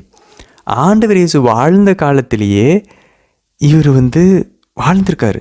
அப்போ ஆண்டவர் இந்த சாலமன் மண்டபத்துக்கு போய் ஆண்டவர் இயேசு கற்பித்த போது இந்த கோயில், இதே கோயிலில் இந்த அழகு வாயிலை தாண்டி தான் போயிருப்பார். இந்த நபரை பார்த்துட்டு தான் போயிருப்பார். ஆனால் ஆண்டவர் குணமாக்கலை. யோசிச்சு பாருங்க நண்பர்களே. அப்போ அவரை விட்டு வச்சிருக்காரு. எதுக்கு தெரியுமா? பின்னாடி அவருடைய சீடர்கள் இதை இவங்க குணமாக்குவாங்கன்னு. அப்போது ஒரு 2000 பேர் இதை பார்த்து மனம் மாறுவாங்க. இவங்க ஆண்டவர் இயேசுக்கு நற்செய்தியை சான்று பகருவாங்க. இதனால் ஆண்டவர் இயேசு மகிமைப்படுத்தப்படுவார். எவ்வளோ பேக்ரவுண்ட் இருக்குது பாருங்க நண்பர்களே. அப்போது ஒரு சில விஷயங்கள் நானுமே சில சமயம் யோசிச்சிருக்கேன். ஆண்டவர் ஏன் டேரெக்டாக குணப்படுத்தாமல் ஏன் மாதவ அமைச்சார் என் வாழ்க்கையில்? நான் திரும்ப யோசிச்சு பார்த்துருக்கேன். ஏன் ஜெபமாலையை கொடுத்தாரு? நற்கரணி வழியாக பண்ணியிருக்கலாமே. ஏன் ஜெபமாலையை கொடுத்து அதுக்கப்புறம் நற்கரணிக்கு போக சொன்னார்? ஜெபமாலையை கொடுத்து கன்ஃபெஷனுக்கு போக சொன்னார். ஏன் மாத வழியை எல்லாத்தையும் செஞ்சார்? ஏன்னா அப்போ தான் அது கத்தோலிக்க திருச்சபையில் மட்டும்தான் உண்மை இருக்குன்னு என்னால் தெரிஞ்சிக்க முடியும். அப்போ கடவுளை பாருங்கள் நண்பர்களே, எப்படியோ குணப்படுத்தியிருக்கலாம் நேரடியாக. ஆனால் அவர் மாத வழியாக தான் பண்ணணும். புனிதர்களின் சமூக உறவை கொண்டு போடணும்னு அவர் நினைக்கிறார். ஸோ இது ஒரு சில சமயம் நம்ம என்ன முட்டி பண்ணாலும், என்ன முட்டி மோதினாலும், ஒரு சில விஷயங்கள் மாத வழியாக தான், ஒரு சில விஷயங்கள் மாத பக்தி, ஒரு சில புனிதர்கள் வழியாக தான் நடக்கணும்னு ஆண்டவர் முடிவு பண்ணிட்டார்னா அப்படி தான் நடக்கும் நண்பர்களே. அதுக்கு இங்கே நம்ம அடையாளத்தை பார்க்கலாம், ஆதாரத்தை பார்க்கலாம். 25ஆம் வசனம் பாருங்கள். எங்கள் தந்தையும் ஊழியருமாகிய தாவீது வாயிலாக தூய ஆவி மூலம். அப்போ பாருங்கள், தாவீது வழியாக தூய ஆவியானவர் பேசியிருக்கிறான். அப்போ ஒரு மவுத் பீஸ். ஆவியானவர் கண்ணுக்கு தெரிய மாட்டார், மனுஷங்க வழியாக பேசுகிறார். திரும்ப நம்ம பார்த்துட்ருக்கோம் நண்பர்களே. இந்த திருத்துதர் பணியில் ஆவியானவர் மனிதர்கள் வழியாக தான் செயல்படுகிறார். பெரும்பாலும் மெஜாரிட்டி டைரெக்டாக பேசுகிறது அஃப்கோர்ஸ் நமக்குள்ளே நடக்குது. ஆனால் பெரும்பாலும் முக்கியமான தருணங்களில் ஆவியானவர் வேறு ஒரு மனிதர்கள் மூலிமா. அப்போ ஜெபமாலை ஜெபிக்கும் போது மாதா வழியாக மாதா குரல் இருக்கும், மாதா பேசுவாங்க. ஆனால் உள்ளே செயல்படுறது யார்? மாதாக்குள்ளே ஆவியானவர். மாதா விண்ணகத்தில் பேசுகிறது நமக்கு யார் வெளிப்படுத்துகிறா? ஆவியானவர் நமக்குள்ளே இருந்து. அப்போது ஆவியானவர் மாதா வழியாக பேசுகிறான். யோசிச்சு பாருங்க நண்பர்களே, எவ்வளோ பவர்ஃபுல்லாக இருக்குன்னு. அப்போ புனிதர்கள் வழியாக, ஒரு குருக்கள் கன்னியர்கள் வழியாக, ஒரு பிரசங்கம் வழியாக, ஒரு வீடியோ வழியாக, ஒரு ஏன் மெல்லிய காத்தின் வழியாக, ஒரு நிகழ்வின் வழியாக கூட ஆவியானவர் பேசலாம். சரி, 25லேருந்து 26 பாருங்கள் நண்பர்களே. அந்த காலத்தில் கிறிஸ்தவர்கள் எப்படி வாழ்ந்தாங்கன்னு இருக்கு பாருங்கள். அவங்க உடைமைகளெல்லாம் பொதுவாக அவங்க கொண்டு இருந்தார்கள். புனித பேதுரு எதை சொல்கிறாரு பாருங்கள். அவர் திருப்பாடல் 2:4-9 கோட் பண்ணுறார்.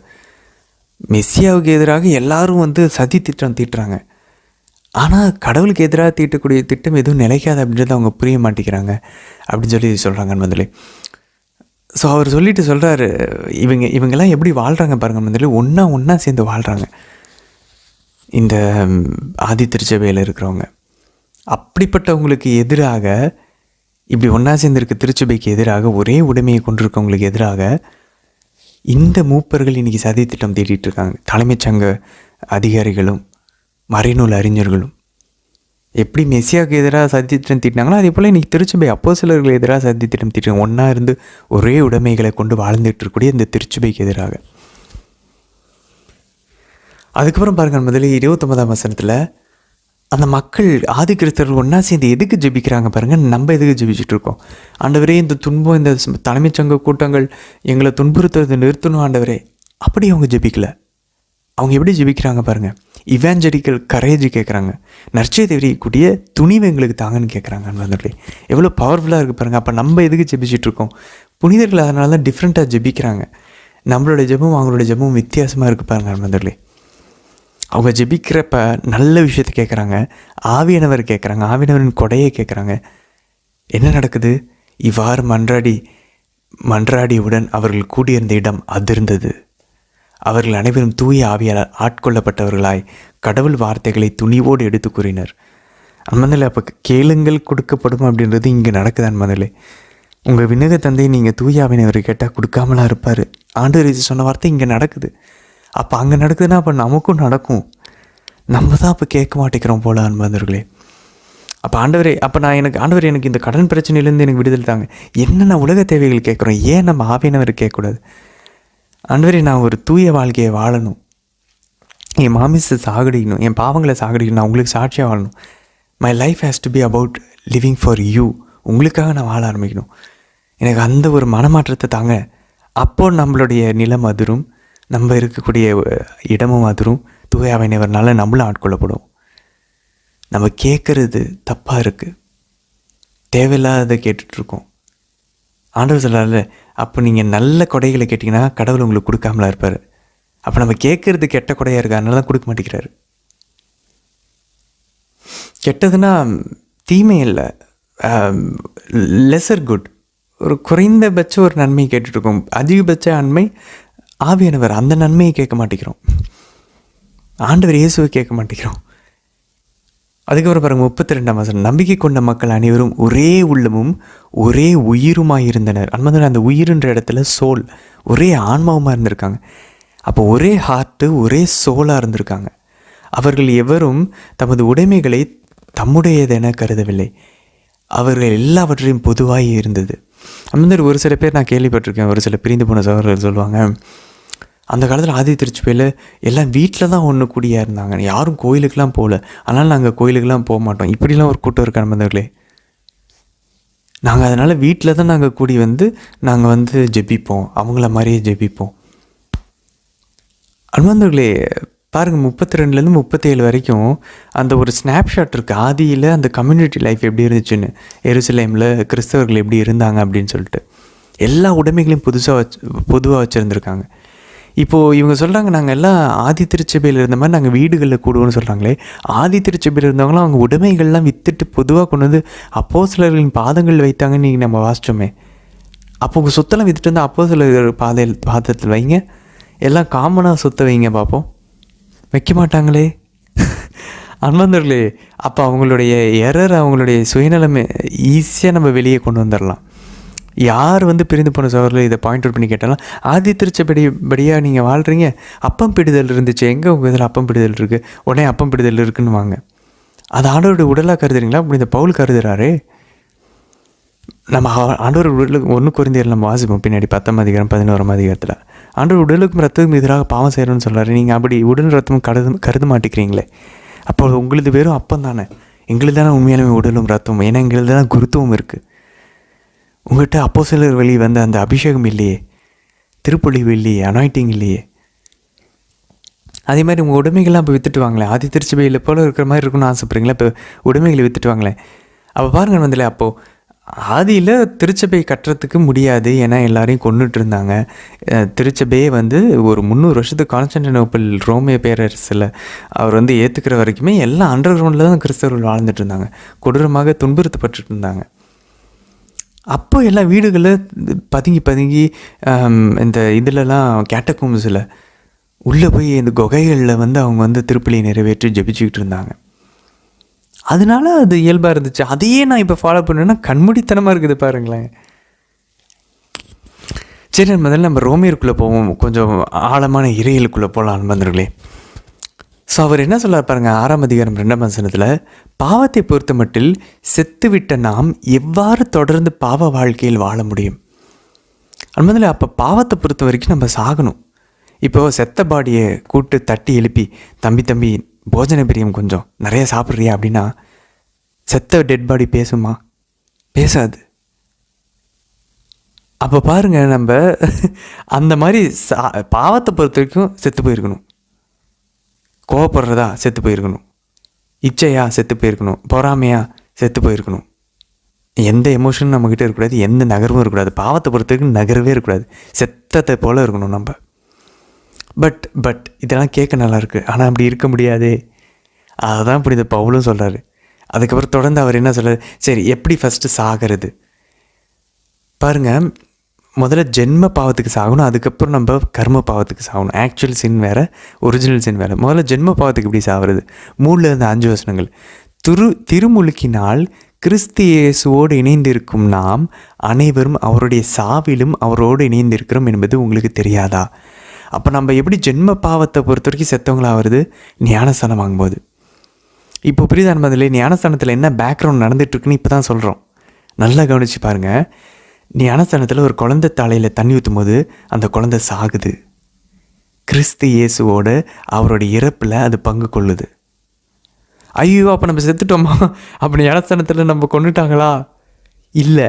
அதுக்கப்புறம் என்ன சொல்கிறார் பாருங்க, 4-5 வசனம். நாமும் புது வாழ்வு பெற்றவர்களாய் வாழும்படி, அப்போ நியூ லைஃப் இன் ஸ்பிரிட், ஆவியில் புது வாழ்வு பெற்றவர்களாய் வாழும்படி அதே திருமுழுக்கின் வாயிலாக அவரோடு அடக்கம் செய்யப்பட்டோம். ஓகேவா? சாகடிச்சு நம்ம ஆண்டவரோட செத்து கல்லறையில் அடக்கப்பட்டோம். இதில் புது வாழ்வு பெறுவதற்காக செத்துட்டோம். ஃபஸ்ட்டு தண்ணி ஊற்றிட்டு இருக்கும்போது, ஒரு குழந்தையோட தலையில் தண்ணி ஊற்றி இருக்கும்போது அது நடந்துகிட்ருக்கு. அது ஆண்டவர் இயேசுவோட செத்து. நீங்கள் இனிமேல் நெக்ஸ்ட் டைம் ஞானஸ்தானம் போய் பார்க்கும்போது இதை நினைவு கொள்ளுங்க அன்பார்ந்தவர்களே.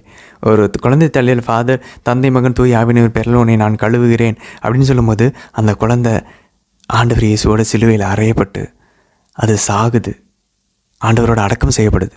But that's not the end. எதுக்கு சாகடிக்குது? நாம் புது வாழ்வை பெற்றவர்களாய் வாழும்படி திருமுழுக்கின் வாயிலாக அவரோட அடக்கம் செய்யப்படுகிறோம். பட் அது எண்டா? இல்லையே. அவர் சொல்கிறார் பாருங்க, புனித பவுல் தொடர்ந்து 5ஆம் வசனத்தில், அவர் இறந்தது போலவே நாமும் அவரோடு, நம்ம இறந்துட்டோம்ல, அவரோட அடக்கம் செய்யப்பட்டோம்ல, அதே போல் நாமும் அவரோடு ஒன்றித்து இறந்தோமெனில் அவர் உயிர்த்தெழுந்தது போலவே நாமும் அவரோடு ஒன்றித்து உயிர்த்தெழுவோம். இப்போ புரியுதுங்களா? அப்போ ஒரு குழந்தை தலையில் தண்ணி ஊற்றும் போது அது ஆண்டவரோடு இறந்து அடக்கம் செய்யப்படுகிறது, புது வாழ்வு பெறு பொருட்டு. அதுக்கப்புறம் ஆண்டவர் 3ஆம் நாள் உயிர்த்தெழுந்தது போல் திரும்ப அந்த குழந்தையினுடைய ஆன்மா புது வாழ்வு பெற்று உயிர்த்தெழுகிறது, ஆண்டவர் இயேசுவோட உயிர்த்தெழுதலோடு இணைஞ்சு. அப்போ ஆண்டவரோட இறப்பு உயிர்த்தெழுதலோட ஒரு குழந்தையினுடைய ஆன்மாவையும் உடலையும் இணைச்சு அந்த ஆன்மாவையும் உடலையும் உயிர்த்தெழ வைக்கிறது தான் இந்த ஞானஸ்தான அன்பர்களே. அவள் ஒரு குழந்தை தலையில் தண்ணி ஊற்றி நான் உன்னை கழுவுகிறேன் தந்தை, மகன், தூய் ஆவியானவரின் பெயரால் சொல்லும்போது என்ன நடக்குது பாருங்கள் நண்பர்களே. ஸ்பிரிச்சுவல் ரெல்மில் ஷாக்கிங்காக இருக்கா? சரி, இப்போது நான் என்னுடைய ஜென்ம பாவத்திலிருந்து கழுவப்பட்டுட்டேன். ஆனால் எனக்குள்ளே அந்த ஜென்ம சுபாவம் இருக்குது. ஒரிஜினல் சின்னிலிருந்து கழுவப்பட்டாச்சு. ஆனால் ஒரிஜினல் சின்னுடைய கன்கியூபிசன்ஸ், அந்த இன்க்ளைனேஷன் டு சின், பாவம் செய்யக்கூடிய இயல்பு தான் அந்த ஜென்ம சுபாவம். அந்த நேச்சர் நமக்குள்ளே இருக்குது, அந்த சுபாவம். அதுதான் அந்த விழுந்து போன இயல்பு, ஃபாலன் நேச்சர்னு சொல்கிறோம். ஆதம் ஏவாள் பாவம் செஞ்சு விழுந்து போனாங்க இல்லையா, அதனுடைய இயல்பு. இப்போ அந்த இயல்பு நமக்குள்ளே பிரச்சனை பண்ணிகிட்ருக்கு. ஸோ பாவம் கழுவப்பட்டுருச்சு. இப்போ அந்த இயல்பு தான் இப்போ புனித பவுல் அடுத்து அதை அவர் டீல் பண்ண போகிறார். என்ன சொல்கிறாரு? நான் இனிமேல் பாவத்திற்கு அடிமையாக இராதபடி நம்முடைய பழைய மனித இயல்பு அவரோடு சிலுவையில் அறையப்பட்டிருக்கிறது. ஸோ தலையில் ஞானஸ்தானம் ஊற்றும் போது அந்த பழைய மனித இயல்பு சிலுவையில் அவரோடு அறையப்பட்டிருக்கு. நம்ம என்ன பண்ணுறோம்? அந்த இயல்பை கீழே திரும்ப இறக்கி அதுக்கு உயிர் கொடுத்துட்றோம். அது சாகணும், செத்துட்டா புது வாழ்வு அடைஞ்சிரும். ஆனால் நம்ம சாகடிக்காமல் அதை திரும்ப இறக்கி திரும்ப அதுக்கு உயிர் கொடுத்துக்கிட்டே இருக்கிறோம். நம்ம உயிர் கொடுத்துட்ருக்கோம். எப்படி? அந்த பழைய மனித இயல்புன்னு சொல்கிறார் தெரியுமா, ஓல்டு செல்ஃப், அந்த ஜென்ம பாவத்தினுடைய சுபாவம். அது ஆக்சுவலாக ஞானஸ்தானத்தின் போது சிலுவையில் அறையப்பட்டுருச்சு. அதை நம்ம அடித்து சிலுவையிலேயே அறையப்பட்டு அதை அடக்கம் செய்யப்படாமல் நம்ம என்ன பண்ணுறோம்? அதை திரும்ப இறக்கி அதுக்கு உயிர் கொடுத்துட்ருக்கோம்.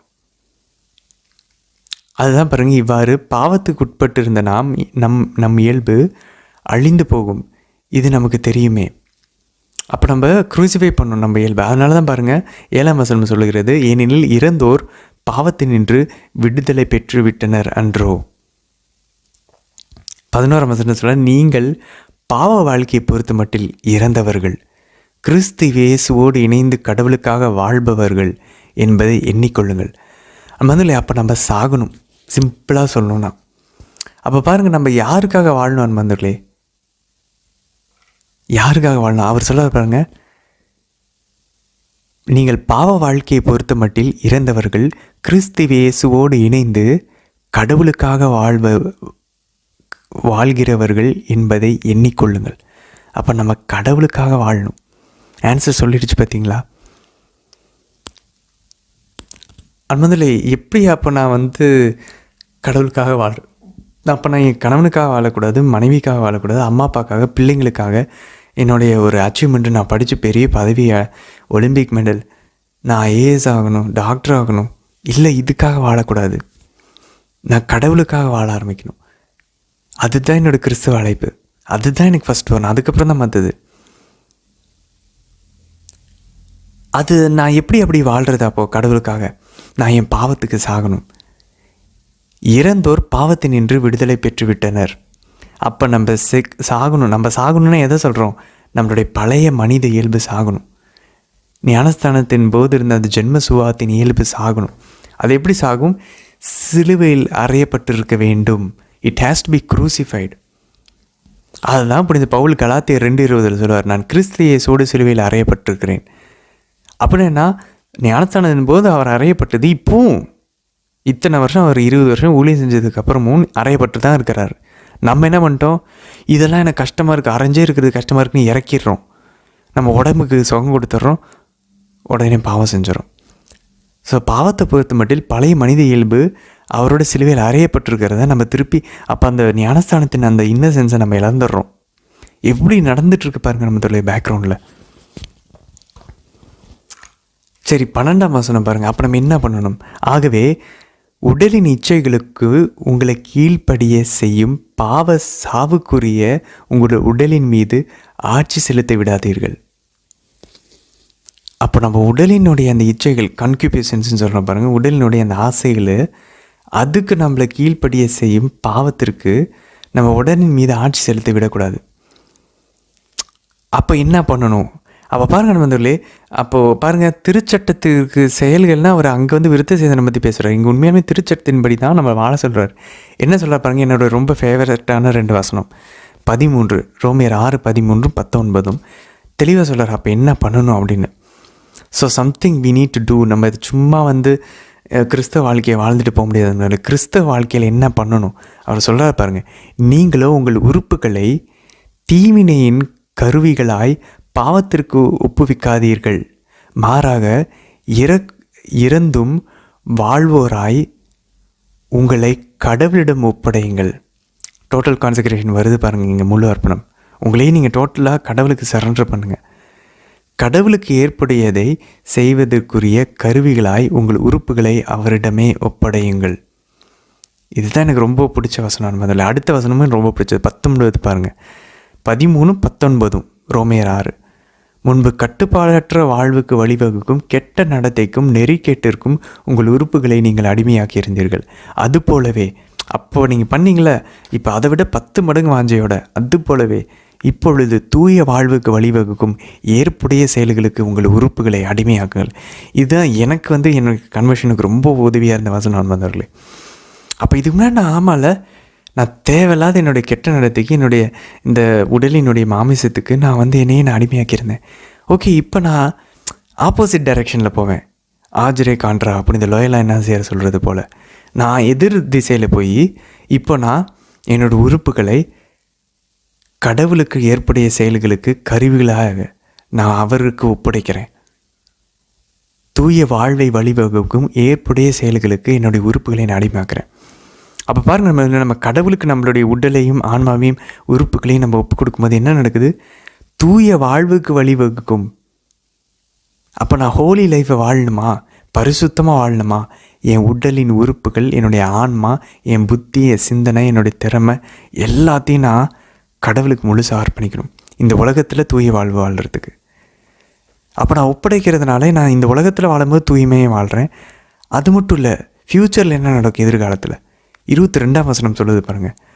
ஆனால் இப்பொழுது நீங்கள் பாவத்தின் நின்று விடுதலை பெற்று கடவுளுக்கு அடிமைகள் ஆகிவிட்டீர்கள். அப்போ நம்ம கொடுத்துட்டோன்னா கடவுளுக்கு அடிமை ஆயிடுறோம். அப்போ என்ன நடக்குது?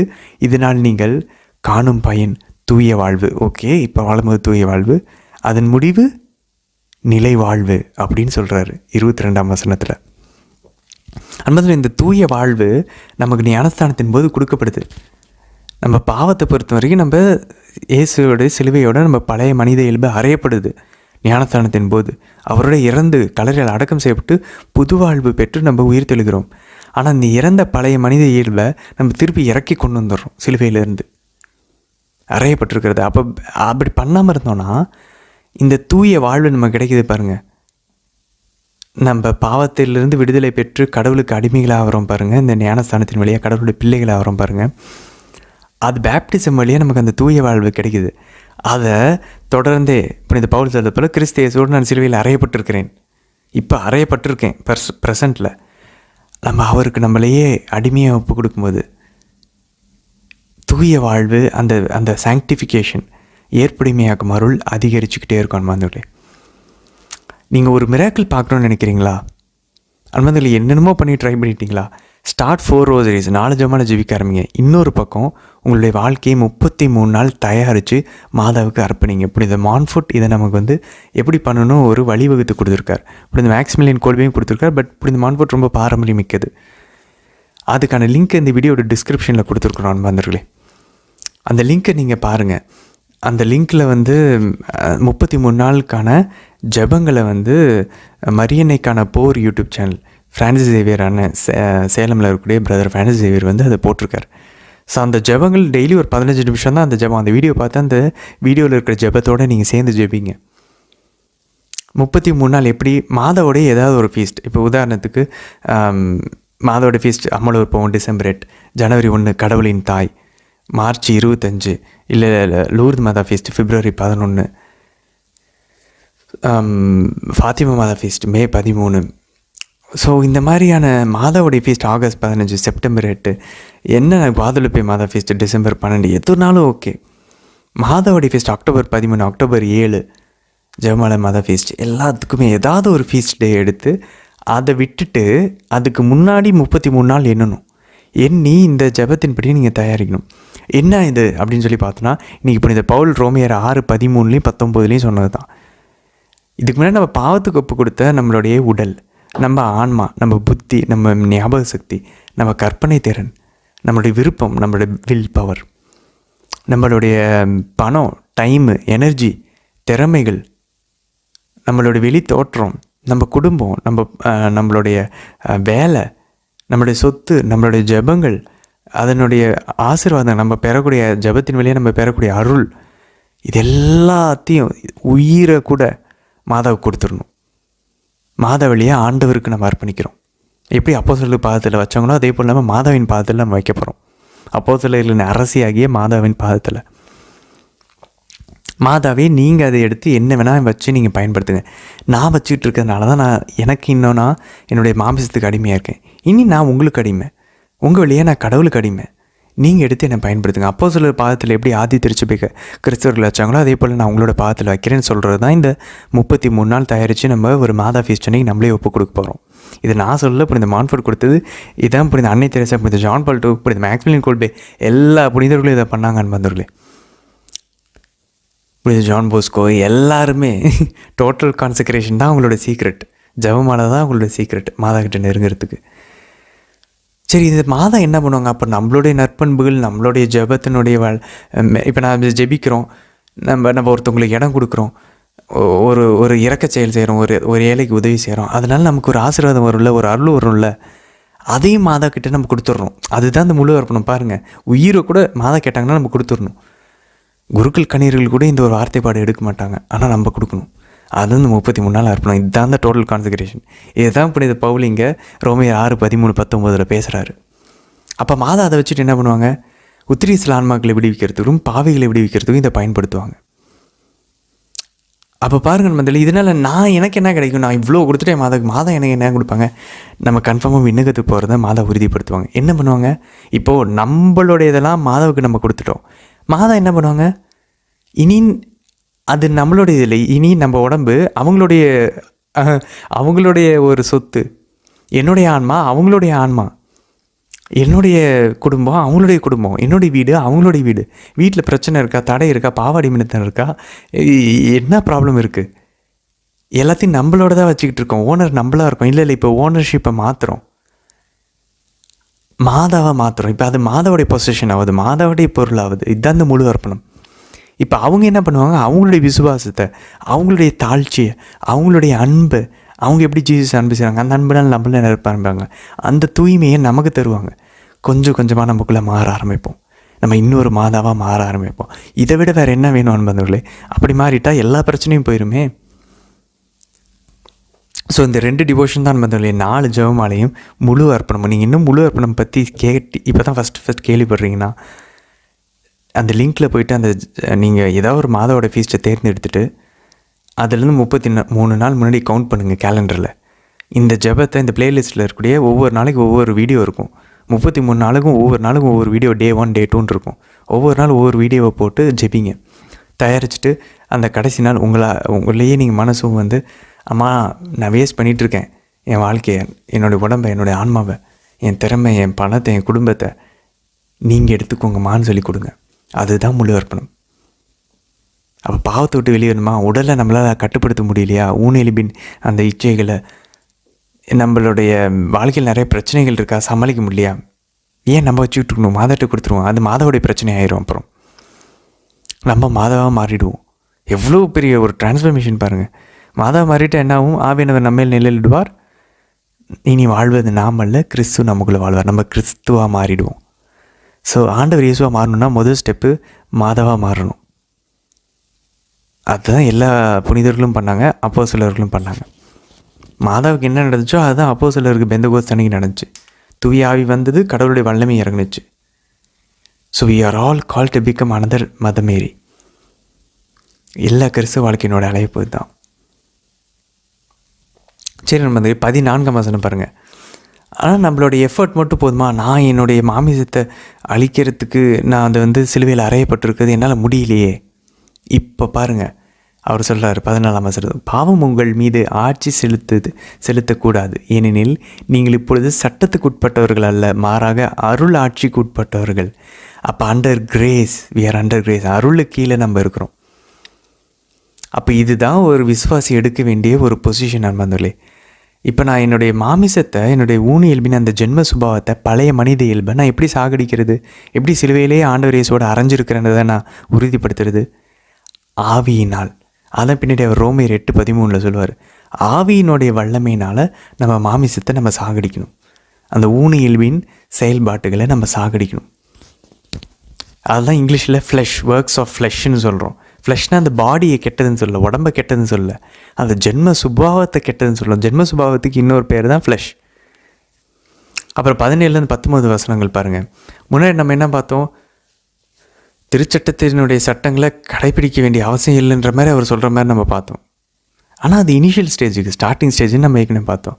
இங்கே பாருங்கள், அவர் தெளிவாக சொல்லுவார், திருச்சட்டத்துக்கு நம்ம கடைப்பிடிக்கணும், அப்போ தான் நம்ம மீட் பண்ண முடியும். பாருங்கள், முன்பு பாவத்திற்கு அடிமையாக இருந்த நீங்கள் பெற்றுக்கொண்ட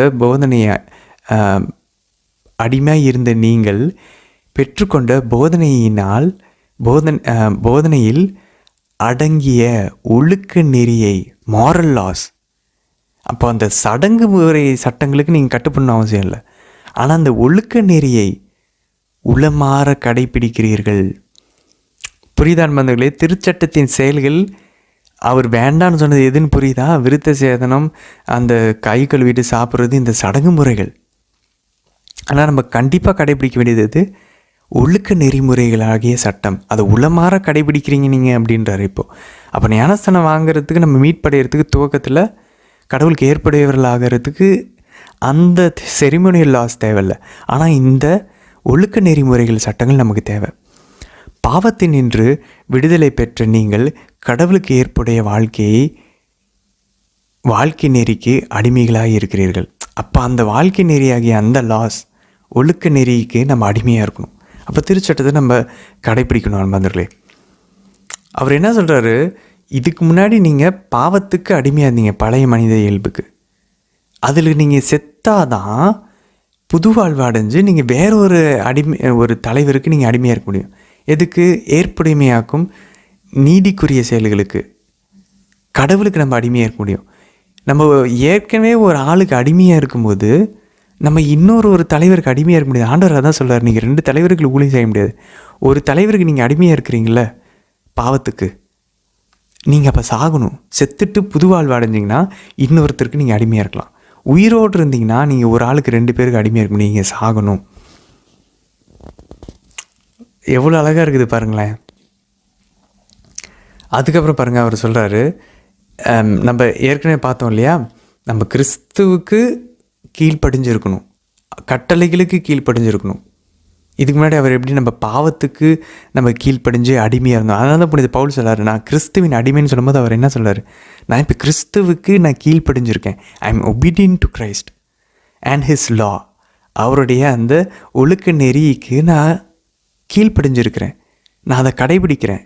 அதனால இப்போ நான் அவருக்கு அடிமையாக இருக்கிறேன்.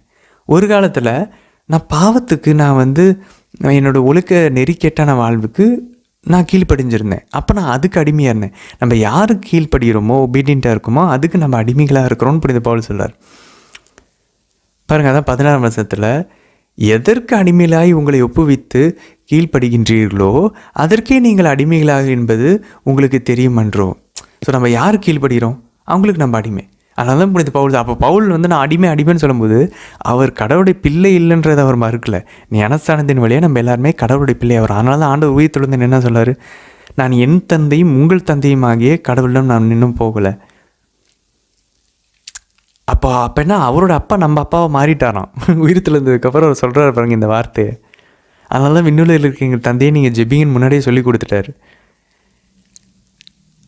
இப்போ நம்ம கடவுளுடைய பிள்ளைங்க தான். ஆனால் நம்ம யாருக்கு அடிமையாக இருக்கிறோம், யாருக்கு கீழ்ப்படுகிறோமோ அவங்களுக்கு அடிமையாக இருக்கும். நம்ம உடம்புக்கு கீழ்ப்படிஞ்சோன்னா நம்ம உடம்புக்கு அடிமையாக இருக்கிறோம். சாத்தானுக்கு கீழ்ப்படிஞ்சோன்னா சாத்தானுக்கு அடிமையாக இருக்கிறோம். கிறிஸ்துவுக்கு கீழ்ப்படுகிறோன்னா கிறிஸ்துவுக்கு அடிமையாக இருக்கிறோம். அதை தான் அவர் இங்கே சொல்ல வர்றாரு நண்பர்களே. 21ஆம் வசனம் பாருங்கள், இன்னொரு ரொம்ப ரொம்ப முக்கியமான ஒரு வசனம், என்னுடைய இதயத்தை குத்தக்கூடிய வசனம். நம்ம ஏற்கனவே சொன்னோம் இல்லையா, பாவத்தை எழுதி நீங்கள் பாருங்கள். பாவத்தை எழுதி நம்ம பார்த்தா தான் இந்த வசனம் செயல்படும். ரோமையர் 6:21 என்னது, அப்பொழுது நீங்கள் செய்த செயல்களை எண்ணி இப்பொழுது நீங்களே வெட்கப்படுகிறீர்கள். அவற்றால் நீங்கள் கண்ட பயன் யாது? அவற்றின் முடிவு சாவு அல்லவா? பா, எப்படி கேட்டுட்டார் பாருங்களேன்.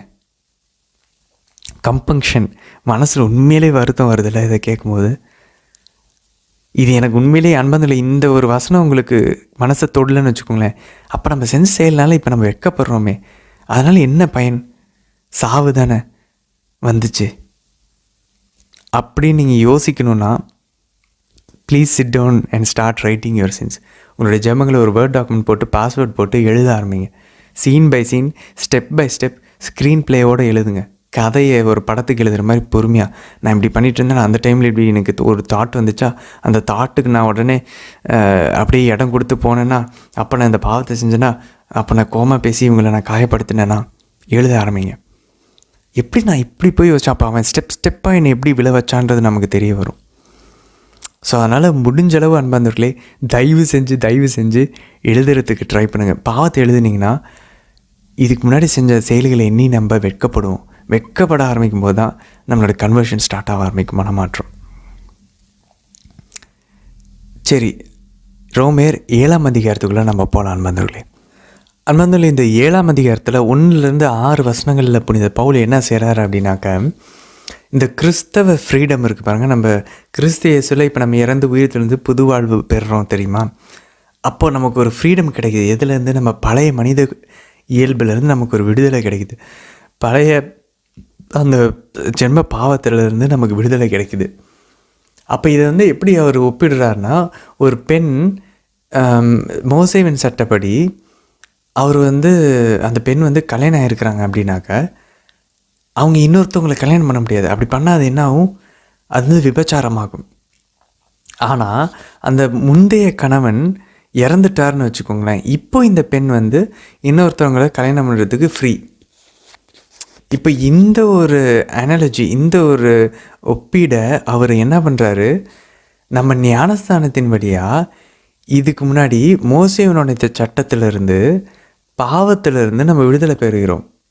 இப்போ நம்ம புதிய ஒரு அப்போ நம்ம அப்போ அந்த மோசேவின் சட்டம் வந்து நம்ம ஞானஸ்தானம் பெறும்போது இறந்துடுறோம். மோசேவின் சட்டம் இறந்துடுச்சு. இப்போது நம்ம வந்து இன்னொரு கல்யாணம் பண்ணலாம், புது கல்யாணம், திருமணம். யார் கூட? கிறிஸ்துவோடு, அவரோட உடலோடு நம்ம இணையலாம். அதனால தான் பாருங்கள் 4ஆம் வசனத்தில் அவர் சொல்கிறார் பாருங்கள், நீங்கள் கிறிஸ்துவின் உடலோடு ஒன்றித்திருப்பதால். இதுக்கு முன்னாடி நம்மளுடைய பழைய மனித இயல்போடு நம்ம ஒன்றித்து இருந்தோம், பாவத்துக்குரிய இயல்போடு நம்ம ஒன்றித்திருந்தோம். இப்போது அதுக்கு நம்ம செத்தாச்சு ஞானஸ்தானத்தின் வழியாக. இப்போ நம்ம என்ன பண்ணுறோம்? கிறிஸ்துவின் உடலோடு நம்ம ஒன்றித்திருக்கிறோம். திருச்சட்டத்தை பொறுத்த மட்டில் இறந்தவர்கள் அன்று ஆனோம். திருச்சட்டத்தை பொறுத்த வரைக்கும் நம்ம செத்துட்டோம். இப்போ நம்ம புது வாழ்வு அடைஞ்சிருக்கோம். இப்போ நம்ம புது கல்யாணம் பண்ணலாம். அப்போ ஆண்டவர் இயேசுவை நம்ம திருமணம் செய்து கொள்ளலாம் நம்ம ஆன்மாவில். அதன் வழியாக இறந்து உயிருடன் எழுப்பப்பட்ட கிறிஸ்துவோடு நீங்கள் இணைக்கப்பட்டு இருக்கிறீர்கள். அப்போ பாருங்கள், ஒரு கணவன் மனைவி திருமணத்தில் ஒன்றா இணைஞ்சிட்டாங்க. இனி ஆண்டவர் என்ன சொல்கிறார்? இனி இருவர் அல்ல, ஒரு உடல். ஸோ நம்ம என்ன பண்ணுறோம்? கணவன் மனைவிக்கு தன்னோட உடம்பின் மேலே அதிகாரத்தை கொடுக்குறாங்க. மனைவி கணவனுக்கு அதிகாரத்தை கொடுக்குறாங்க. என்னுடைய உடல் உன்னுடைய உடலை போல். அதை தான் ஆண்டவர் இறுதி ராவணம் போது பண்ணுறாரு. இது என் உடல் அப்படின்னு சொல்லி கொடுக்கும்போது ஒரு நப்ஷியல் லாங்குவேஜ் அது. அவர் திருச்சபையில் அப்போஸ்தலர்கள்கிட்ட என்ன சொல்கிறாரு? உங்களுடைய உடல், என்னுடைய உடல் இனி உங்களுக்காக கொடுக்கப்படுது. நம்ம அவரை நற்கரணையில் உட்கொள்ளும் போது நம்ம அவரோட உடலோடு இணைகிறோம். அவருடன் உயிருடன் எழுப்பப்பட்டு இறந்து ஞானஸ்தானத்தில் உயிருடன் எழுப்பப்பட்டிருக்கிறோம். இப்போ நம்ம கிறிஸ்துவோடு இணைக்கப்பட்டிருக்கிறோம். இவ்வாறு நீங்கள் கடவுளுக்கு ஏற்ற பயன் அளிக்க முடியும். அன்மதில்லையே, அப்போ அவரோட உடலோடு நம்ம இணையிறோன்னா அப்போ அவரோட உடல் சிலுவையில் அறையப்பட்டுச்சு. அப்போ நம்மளோட உடலும் சிலுவையில் அறையப்படணும். அப்போ தான் நம்ம அவருக்கு ஏற்ற அந்த பயனை நம்ம அளிக்க முடியும். அந்த பயன் எது? அந்த ஃப்ரூட் என்னது? அன்மதில் ஒரு கணவன் மனைவி ஒன்றா இணையும் போது என்ன நடக்குது? ஒரு கனி பிறக்குது, ஒரு குழந்தை பிறக்குது, கனி தருகிறார்கள். அப்போ இங்கே நம்ம ஞானஸ்தானத்தில் இறந்து உயிர்த்தெழும் போது நம்ம கிறிஸ்து இயேசுவின் உடலோடு நம்ம ஒன்றா இணையும் போது இனி அவரும் நம்மளும் ஒன்றும் இல்லை, 2 பேரும் ஒரே உடல் தான். அவர் தலையாக இருக்கிறார், நம்ம உடலாக இருக்கிறோம், திருச்சபை. அப்போ நம்ம ஒன்றா சேரும்போது என்ன நடக்குது? ஒரு கனி தரணும். என்ன கனி? கலாத்தியர் 5:22 23 நம்ம வாசித்தோம். தூய ஆவியானவர் நடந்த 12 கனிகளை நம்ம தரணும். இந்த மேரிட்டட் யூனியன் வித் கிரைஸ்ட், கிறிஸ்துவோடு இந்த திருமண இணைவில் நம்ம இணைக்கிறது போல் நம்ம இணையும் போது அப்போ நற்கரணையின் வழியாக, ஞானஸ்தானத்தின் வழியாக, பாவசங்கத்தனத்தின் வழியாக, திருச்சபின் திருவுரு சாதனங்கள், ஜெபம், பைபிள் வாசிக்கிறது, நற்கரணை சந்திப்பு, நற்கரணை உட்கொள்கிறது, இதன் வழியாக நம்ம ஆண்டவரோடு இணையிறோம். அப்போ நம்மளுடைய கனி நம்ம தரணும். அப்போ தான் குழந்தை பிறக்குதுன்னு அர்த்தம். இல்லைன்னா நம்ம இணையிலன்னு அர்த்தம் கடவுளோட. அப்போ பாருங்கள் எவ்வளோ கனெக்ஷன்ஸ் இருக்குது அன்பானவர்களே. அதுக்கப்புறம் 6ஆம் வசனத்தில் பாருங்கள், ஆனால் இப்பொழுது நம்மை ஒடுக்கி வைத்திருந்த சட்டத்தை பொறுத்த மட்டில் நாம் இறந்து விட்டதால். இப்போ பாருங்கள், முன்ன பாவத்தை பொறுத்த மட்டில் இறந்துட்டோம்னு சொல்லிட்டு இருந்தோம். இப்போ சட்டத்தை பொறுத்த மட்டில் நம்ம இறந்துட்டோம். அச்சட்டத்தினின்று விடுதலை பெற்றோம். ஆகையால் எழுதப்பட்ட சட்டத்துக்குரிய பழைய நெறியில் நாம் ஊழியம் செய்வதை விட்டுவிட்டு தூய ஆவியாருளும் புதிய நெறியில் ஊழியம் செய்ய முடிகிறது. அன்பாந்தோட இப்போ புரியுதா அவர் என்ன சொல்ல வர்றாருன்னு? நம்ம சட்டத்தை பொறுத்த வரைக்கும் இறந்து போயிடணும். அந்த சட்டம் என்ன? நம்ம ஏற்கனவே பார்த்தோம். It is the law of the spirit. தூய ஆவியினருடைய சட்டம் அது, எழுத்தப்பட்ட எழுத்து. அதை பொறுத்த வரைக்கும் நம்ம செத்துட்டோம். ஆனால் அதுக்கு இப்போ நம்ம ஊழியம் செய்ய மாட்டோம். நம்ம இனி அதுக்கு அடிமை இல்லை, சட்டத்துக்கு. ஆனால் நம்ம யாருக்கு அடிமையாக இருக்கிறோம் இப்போது? அந்த சட்டத்தினுடைய ஆவிக்கு. ஆவி தந்த சட்டத்தை பொறுத்த வரைக்கும் செத்துட்டோம். we are dead to the law of the spirit. ஆனால் அந்த சட்டத்தின் ஆவிக்கு நம்ம இப்போ அடிமையாக இருக்கிறோம். we are slaves and alive to the spirit of the law. Law of the spirit செத்துருச்சு, அதுக்கு பொறுத்த வரைக்கும் நம்ம செத்துட்டோம். ஆனால் ஸ்பிரிட் ஆஃப் த லா பொறுத்த வரைக்கும் நம்ம அடிமைகளாக இருக்கிறோம். எவ்வளோ பவர்ஃபுல்லாக இருப்பாங்க நம்மளே. ரொம்ப ஆழமான விஷயம், ரொம்ப நுணுக்கமான விஷயம், நல்லா நீங்கள் கவனிச்சா தான் புரியும். ஸோ இனிமேல் நம்ம வந்து சட்டத்தை பின்பற்றணும்னு அவசியம் இல்லைன்னு இல்லை. இனி சட்டம் என்ன ஆகுது, இன்டீரியர் ஆகுது உள்ள. நான் அதை உள்வாங்கிறேன். எனக்குள்ளே ஆவியானவர் அந்த சட்டமாக இருந்து செயல்பட போகிறார். இனி நான் எழுதப்பட்ட சட்டத்தை பார்த்து வாசிக்கிறது இல்லை. பைபிளில் இருக்கிற அந்த சட்டம் எனக்குள்ளே இப்போ ஆவியிலையும் இருக்குது, என் இதயத்தில் எழுதப்பட்டிருக்கு. இனி அது கற்பலகைகளில் இல்லை. புரியுதான் அதில் அவர் என்ன சொல்லுவாருன்னு? எழுதின சட்டத்தை பொறுத்த வரைக்கும் நம்ம இனிமேல் அதுக்கு அடிமை இல்லை. ஏன்னா நானே எனக்குள்ளே ஆவியானவருடைய அந்த சட்டத்தின்படி, நான் ஆவியானவருடைய தூண்டுதல் படி நான் வாழ போகிறேன். அப்போ அந்த திருச்சட்டத்தின் ஆவியை நான் சட்டமாக கொண்டிருக்கிறேன். இதை புரிஞ்சுக்கலன்னா நம்ம குழம்பிடுவோம் நம்ம மனிதர்களே. அதுக்கப்புறம் பாருங்கள், அவர் 7-25 வசனங்களில் அவர் என்ன சொல்லிருப்பாங்க, ரோமியர் 7:7-25.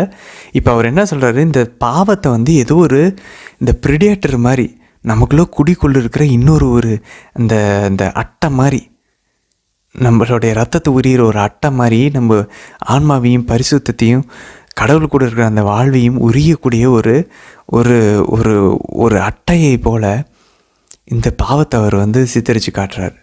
எனக்குள்ள பாவம் உயிர் வாழுது. ஸோ அன்வந்தலே பிலிப்பியர் 3:5 சொல்கிறாரு, நான் யூதனாக இருந்தப்போ நான் திருச்சட்டத்தை பொறுத்த வரைக்கும் நான் எந்த பாவமே செய்யலை அப்படின்னு. அப்படின்னா அவர் அந்த ஸ்பிரிட்டுடைய லாவை வச்சு பார்க்கும்போது அவர் எந்த பாவம் செய்யாத மாதிரி இருக்குது. இப்போ அந்த லாவோடைய ஸ்பிரிட் உள்ளே வந்ததுக்கப்புறம், அந்த சட்டத்தினுடைய ஆவி இப்போ உள்ளே வந்ததுக்கப்புறம் இப்போ புரியுது அவருடைய அந்த அந்த அந்த சோலுக்கு ஒரு சென்ஸ் கிடைக்குதுன்றார் இப்படி அகஸ்தினார். இந்த 7-25 வசனங்களில் இப்படி இந்த பவுல் என்ன சொல்கிறாருன்னு இப்படி இந்த அகஸ்தினார் விளக்கம் கொடுக்குறாருன்னா, இப்போது ஆவியானவர் நம்ம பெற்றுக்கொண்டிருக்க நம்ம அந்த அந்த அந்த அருள் நம்ம பெற்றுக்கோம் இல்லையா, அது என்ன பண்ணுது, இந்த திருச்சட்டத்தினுடைய இந்த பாவத்தின் இயல்பை இப்போ தான் இப்படி இந்த பவுலுக்கு புரிய வைக்குதான். இதுக்கு முன்னாடி அவர் நேர்மையால் நினச்சிட்டு இருந்தார். ஒரு பரிசேயனா ஒரு யூதனாக இருந்தப்போ சட்டத்தெல்லாம் அப்படி பெருசாக கடைபிடிச்சேன்னு சொல்லி. இப்போ ஆவியானவர் உள்ளே வந்து அருள் உள்ளே வந்ததுக்கப்புறம் தான் அந்த உச்சக்கட்டமான அந்த பரிசுத்த, அதான் ஒரு எதை சொல்கிறாரு பாருங்க, பிறர் உடமையை நீ கவராது இருப்பாயாக. அப்போ சிந்தனையில் கூட பரிசுத்தமாக இருக்கணுன்றப்ப தான் இப்போ தான் தெரியுது அந்த ரியாலிட்டி ஆஃப் சின். அவருக்குள்ளே இருக்க அந்த பாவ இயல்பு, அந்த கான்ஷியஸ்னஸ் இப்போ தான் வருது, கான்ஷியஸ்னஸ் ஆஃப் சின். ஐயோ எனக்குள்ளே அப்போ இவ்வளோ பாவம். இப்போ உங்களுக்கு புரியுதா அன்பர்களே, நம்ம பைபிள் வாசிக்க ஆவியானவர்னால் நிரப்பப்பட தான், ஜெபமாலை ஜெபிக்க தான், ஆண்டவரோட நற்கரணையில் நெருங்க தான், பாவ செய்ய தான் நம்ம பாவம் செஞ்சுக்கிட்டு இருக்கோம். இன்னும் அதிகமாக நம்ம இன்னும் பாவிகள் அப்படின்ற உணர்வு வர ஆரம்பிக்கும். அது கரெக்டு தான், நம்ம பயப்படக்கூடாது. இப்படி அகஸ்தினார் அதான் சொல்கிறாரு, the Holy Spirit gives the sense to the soul. அந்த கிரேஸ் தான் நம்மளுடைய பாவத்தை வந்து மேக்னிஃபை பண்ணி காமிச்சு பெருசாக்கி காட்டும் நம்ம செய்கிற பாவங்களை. இதுக்கு முன்னாடிலாம் பாவமே இல்லைன்னு நினச்சிட்ருப்போம். இப்போ சின்ன சின்ன விஷயம் கூட நமக்கு பாவமாக தெரியும். புனிதர்கள் இதே பயணத்தில் தான் மேற்கொண்டாங்க, நம்மளும் இதே பயணத்தை தான் மேற்கொள்ள அழைக்கப்படுறோம் வந்து. அதனால் நம்ம வருத்தப்படவோ பயப்படவோ தேவையில்லை. புனித பவுல் இந்த ப்ராசஸ்குள்ளே தான் போனார். ஞானஸ்தானம் பெற்று ஆவியானவரை பெற்றதுக்கப்புறம் தான் அவர் பாவின்றதை உணர்றாரு. நம்ம இவ்வளோ பாவம் செய்கிறோம், நமக்குள்ளே இவ்வளோ பலவீனம் இருக்குன்னு, பலவீனத்தை நம்ம பாவையே அப்படின்றத அப்போ தான் உணர்றாங்க. பாருங்கள், கடவுள்கிட்ட நெருங்கினதுக்கப்புறம் தான் புனித பேதுரு உணர்ந்தார் நான் பாவி அப்படின்னு சொல்லி. இப்போ தான் ஆண்டவரே எனக்கு உங்களோட உதவி தேவைன்னு நம்ம கேட்போம். எதுக்கு இந்த ரியலைசேஷன்? என்னால் முடியல, நான் இவ்வளோ பாவின்றது நம்மளை குற்றப்படுத்துறதுக்கு இல்லை. அப்போ நான் கடவுளோட இன்னும் அதிகமாக இணையணுன்ற அந்த அவசியத்தை நம்ம உணர்றதுக்கு, நம்ம இன்னும் அதிகமாக ஜெபிக்கணுன்றதை உணர்றதுக்கு, எனக்கு இன்னும் ஜீசஸ் வேணுன்றதை நம்ம உணர்றதுக்கு, இன்னும் எனக்கு ஆவியானவர் வேணுன்றதை நம்ம உணர்றதுக்கு, புனிதர்களின் சமூக உறவும் மாதாவுடைய கரமும் நமக்கு வேணுன்றதை உணர்றதுக்கு தான் இந்த குற்ற உணர்வை ஆவியானவர் நமக்குள்ளே கொடுக்குறாரு. நம்ம கடவுள்கிட்ட நெருங்கினதுக்கு தான் நம்ம பாவத்தில் இருக்கிறது நமக்கு தெரிய வரும். 7ஆம் வசனம் பாருங்கள், அப்படியானால் என்ன செய்வோம்? திருச்சட்டமும் பாவமும் ஒன்றா? அவரே கேள்வி கேட்குறா பாருங்க. பதிலும் அவரே சொல்கிறார், ஒருபோதும் இல்லை. அதில் அந்த டயட்ரி நம்ம சொன்னோம் இல்லையா, அந்த 2 பேராக கேள்வி கேட்டு அவர் பதில் சொல்கிறது, அது அப்படியே தொடருது பாருங்கள். அப்போ திருச்சட்டம் பாவம் ஒன்றா? இல்லை. திருச்சட்டம் வழியாய் அன்றி பாவம் என்னவென்று நான் அறிந்திருக்க மாட்டேன். பாருங்கள், நம்ம பைபிள் வாசிக்கும் போது தான் பாவம் என்னன்னு தெரிய வருது. மற்றவங்களாம் பாருங்கள், பைபிள் வாசிக்காமல் அவங்க பாவத்தை பொறுத்த வரைக்கும் அவங்க வந்து உயிரோட ஜாலியாக வாழ்ந்துட்டுருக்காங்க. திருச்சட்டத்தை பொறுத்த வரைக்கும் அவங்களுக்கு என்னன்னே தெரியாது. அதனால் பாவம் அவங்களுக்குள்ளே உயிர் பெறவே இல்லை. ஏன்னா அவங்க பாவத்தில் வாழ்கிறாங்கன்றது அவங்களால தெரிஞ்சிக்கவே முடியாது. ஆனால் நம்ம திருச்சட்டம் அறிந்ததுனால இப்போ நம்ம என்ன பண்ணுறோம்? ஐயோ, நம்ம இவ்வளோ பாவம் செய்கிறோமே நமக்கு தெரிய ஆரம்பிக்குது. அப்போ 8ஆம் வசனத்தில் அவர் என்ன சொல்ல பாருங்க, ஆனால் கட்டளை தந்த வாய்ப்பை பயன்படுத்தி கொண்டு பாவம் என்னுள் எல்லா வகையான ஆசைகளையும் தூண்டிவிட்டது. பிறர் உடமையை நீ விரும்பாது இருப்பாயாக. அப்புறம் தான் மற்றவங்களோட விட அப்போ அது விரும்புகிற தப்பான்னு தெரியும் போது தான் நமக்கு லைட்டாக அந்த விருப்பம் வந்தாலே அது தப்பு, நம்ம மனசுக்குள்ளே பாவம் குற்ற உணர்வு வருது. இப்போ அந்த விரும்புகிறது தப்புன்னு நமக்கு தெரியலன்னு என்ன பண்ணுவோம்? நம்ம விரும்பிட்டு போயிட்டே இருப்போம். புரியுதுங்களா நண்பர்களே? ஒரு ஒரு ஒரு கோவப்படுறது தப்பு. ஒரு சகோதரனை முட்டாளேன்னு சொன்னால் எரி நரகத்துக்கு உள்ளாவன்னு சொன்னது தான் ஓகே. இப்போ எதிரி அன்பு செய்யன்னு சொல்லும் போது தான் எதிரியை இப்போ நம்ம வந்து கோவப்படும் போது ஐயோ எதிரி அன்பு செய்ய சொல்லியிருக்காரு, நம்ம கோவப்படுறோமே, அப்போ அது பாவம். ஒரு பெண்ணையோ ஆணையோ எச்சோடுன்னு பார்க்கறது பாவம்னு சொல்லியிருக்காரு. அப்போ நம்ம எவ்வளோ பார்க்கணும், எவ்வளோ பார்க்கக்கூடாது, எப்படிப்பட்ட உணர்வுகளுக்கு இடம் கொடுக்கணும். இப்போ ஒரு போராட்டம் வருது பாருங்க. இதுதான் அந்த திருச்சட்டம் நமக்குள்ள பாவத்துக்கு உயிர் கொடுக்குதுன்னு சொல்கிறாரு புனித பவுல். அந்த ஆசையை தூண்டுது.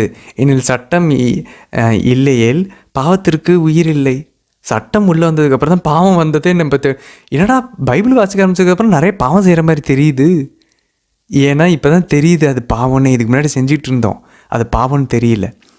ஸோ அன்பதில் இந்த 7ஆம் அதிகாரத்தில் நான் என்னுள் அப்படின்னு சொல்லி இப்போ இந்த பவுல் வந்து ஃபஸ்ட் பர்சனில் பேசுவார்.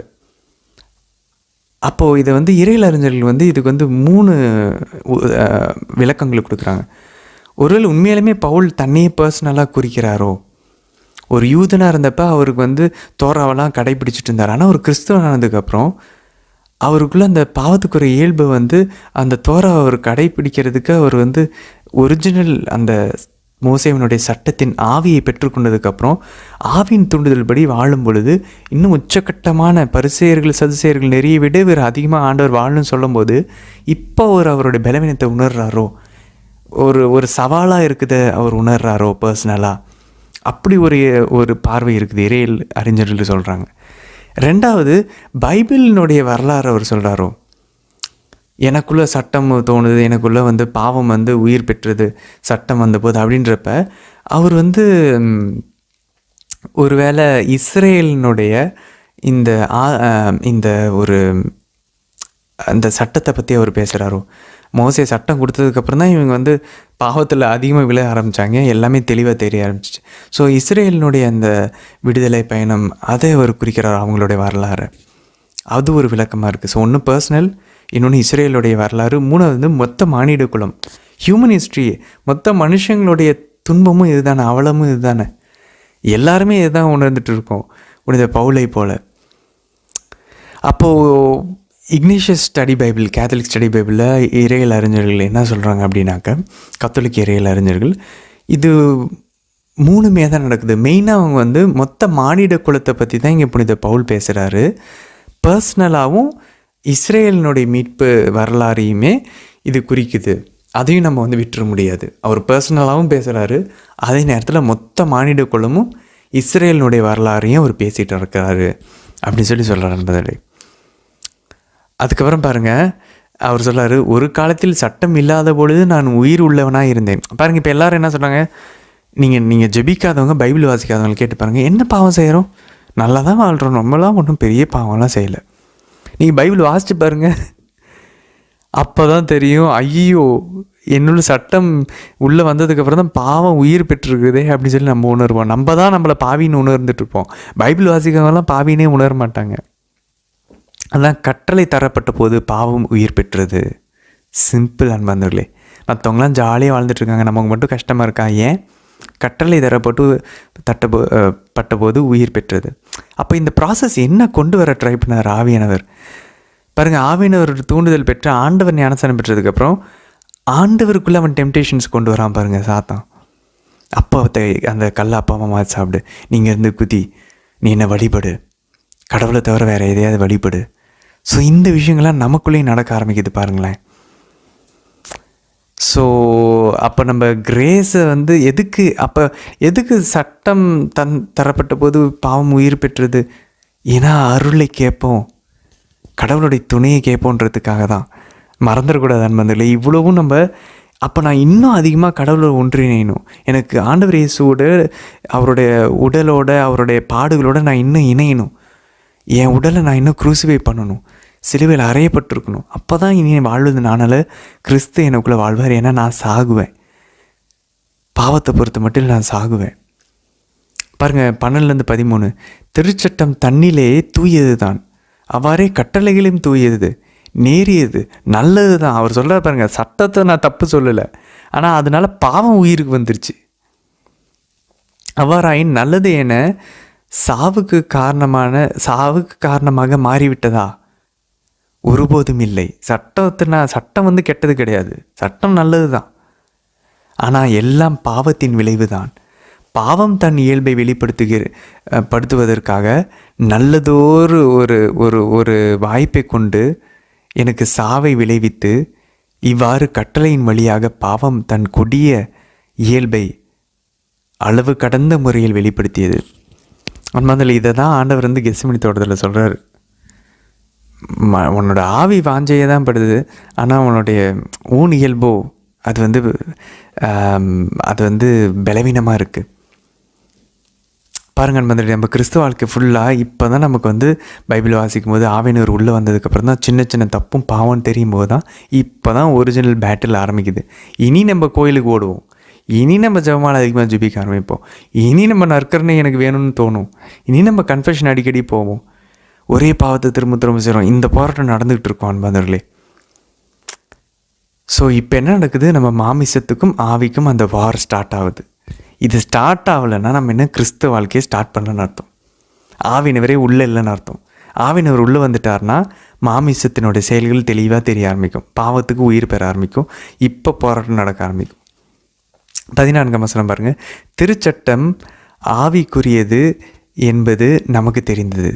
அப்போ சட்டம், மோசே கொடுத்த சட்டம் ஆவிக்குரிய, அதனால தான் லா ஆஃப் த ஸ்பிரிட்னு சொல்லணும். ஆனால் நான் ஊனியல்பில் பாவத்திற்கு அடிமையாய் விற்கப்பட்டவன். அன்பாந்தல இந்த ஊனியல்பின்னு சொல்லி பேசும்போது த ஃப்ளஷ் அப்படின்னு சொல்லி நம்ம ஆங்கிலத்தில் வாசிப்போம். அந்த ஊனியல்பின் அப்படின்னு சொல்லும்போது அவர் எதை பற்றி பேசுகிறாரு அப்படின்னாக்க, நம்ம உடம்பை யாரும் இங்கே தப்புன்னு சொல்லக்கூடாது. உடம்பை வந்து நம்ம பாவம் அப்படின்னு சொல்லி சொன்னோன்னா அது வந்து கிறிஸ்தவ படிப்பினை கிடையாது. நல்லா புரிஞ்சுக்கணும் இருந்தாலே. அவர் மாமிசம் ஊனியல்பு அப்படின்னு அவர் சொல்லும்போது எதை பற்றி பேசுகிறார் அப்படின்னா, அவர் நம்மளுடைய அந்த விழுந்து போன ஜென்ம சுபாவத்தை பற்றி பேசிகிட்டு இருக்கார். ஆதாம் ஏவாள் செஞ்ச பாவத்தினால நம்மளுடைய புத்தி இருள் அடைஞ்சிருக்கு, நம்மளுடைய விருப்பம் பலவீனமாக இருக்குது. அப்போது நம்மளுடைய கடவுளுடைய அருள் இல்லாமல் இருக்கிறோம் தெரியுமா? கடவுளை அருள் இல்லாமல் நம்ம உடம்பு எப்படி இருக்கும்? ஃபுல்லாக அந்த அந்த அந்த என்ன சொல்கிறது, அந்த சாவுக்குரிய அந்த உடல். ஆனால் இப்போ கடவுளுடைய அருள் இணையும் போது அது வந்து உயிர் பெறுகிறது, கடவுளோட அந்த உயிர் தெழுகிறது. ஸோ அப்பார்ட் ஃப்ரம் கிறிஸ்து இல்லாமல் இருக்கக்கூடிய அந்த ஜென்ம சுபாவத்தை தான் இந்த ஊனு எலும்புன்னு சொல்லி கொடுக்குறார். அதனால தான் ஆண்டவர் அந்த யோவான் 6ஆம் அதிகாரத்தில் இதான் சொல்கிறார், ஆவியோ உங்களுக்கு நிலைவாழ்வு தரும், ஊனு இயல்போ ஒன்றுக்கும் உதவாதது, நான் கூறிய வார்த்தைகள் ஆவியும் உண்மையும் உரியதாக இருக்கிறது அப்படின்னு சொல்கிறார் ஆண்டவர். அப்போது அந்த ஸ்பிரிட் வேறு, ஃப்ளஷ் வேறு, இந்த ரெண்டு தான். அவர் அந்த ஊனு இயல்புன்னு சொல்லும்போது அவர் வந்து அவருடைய மாமிசத்தை பற்றி தப்பாக சொல்லலை, அவர் ஊனு இயல்பை பற்றி பேசுகிறாரு. ஜென்ம சுபாவத்தை நீங்கள் பார்த்தீங்கன்னா நான் சொல்கிற இந்த நற்கருணை போதனை உங்களுக்கு புரியாது, நற்கருணை பிரச்சனை உங்களுக்கு புரியாது. ஆவிக்குரிய இயல்பிலிருந்து பாருங்கள். என் உடலை உண்டு என் ரத்தத்தை குடித்தளவுலே உங்களுக்கு நிலைவாழ்வு கிடையாதுன்றது, என் உடலை உண்ணணும்னு நான் சொல்கிறது உங்களுக்கு புரியும், நீங்கள் நம்புவீங்க. ஊனு இயல்பின் படி பார்த்தீங்கன்னா நீங்கள் நம்ப மாட்டீங்க. இது எப்படி தர முடியும், அவர் எப்படி அவர் உடல் நமக்கு தருவார்னு தான் நீங்கள் கேட்பீங்க அப்படின்னு சொல்கிறாரு. ஸோ எல்லா இடத்துலையுமே ஃப்ளஷ் அப்படின்னு சொல்லும்போது அந்த ஜென்ம சுபாவம், அந்த ஒழுங்கற்ற தன்மை நமக்குள்ளே இருக்குது பாருங்கள், இருளடைஞ்ச புத்தி, இதிலேருந்து நம்ம பார்க்கக்கூடாது, விழுந்து போன இயல்புலேருந்து. அதனால தான் பாருங்கள் 17-23 அவர் தன்னையே வேறுபடுத்தி பேசுகிறாரு. தனக்குள்ளே அந்த ப்ரிடேட்டர் பாவன்ற அந்த ஒரு அட்டை ஒட்டிக்கிட்டு இருக்க மாதிரி அவர் சொல்ல பாருங்க.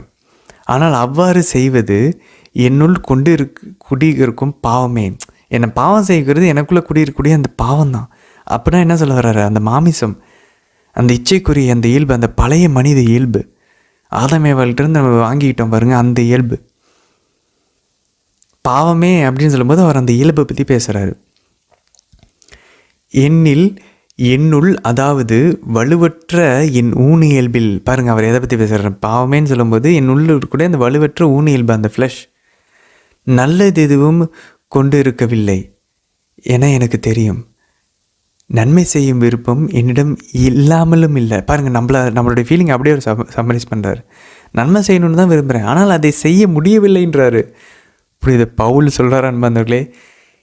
இதுதான் இப்படி தான் அகஸ்தினாரும் சொல்கிறார். இதுதான் மொத்த மனுஷ குலமும் இதுதான் இந்த அவல நிலையை தான் வருத்தப்பட்டுருக்கு அன்பர்களே.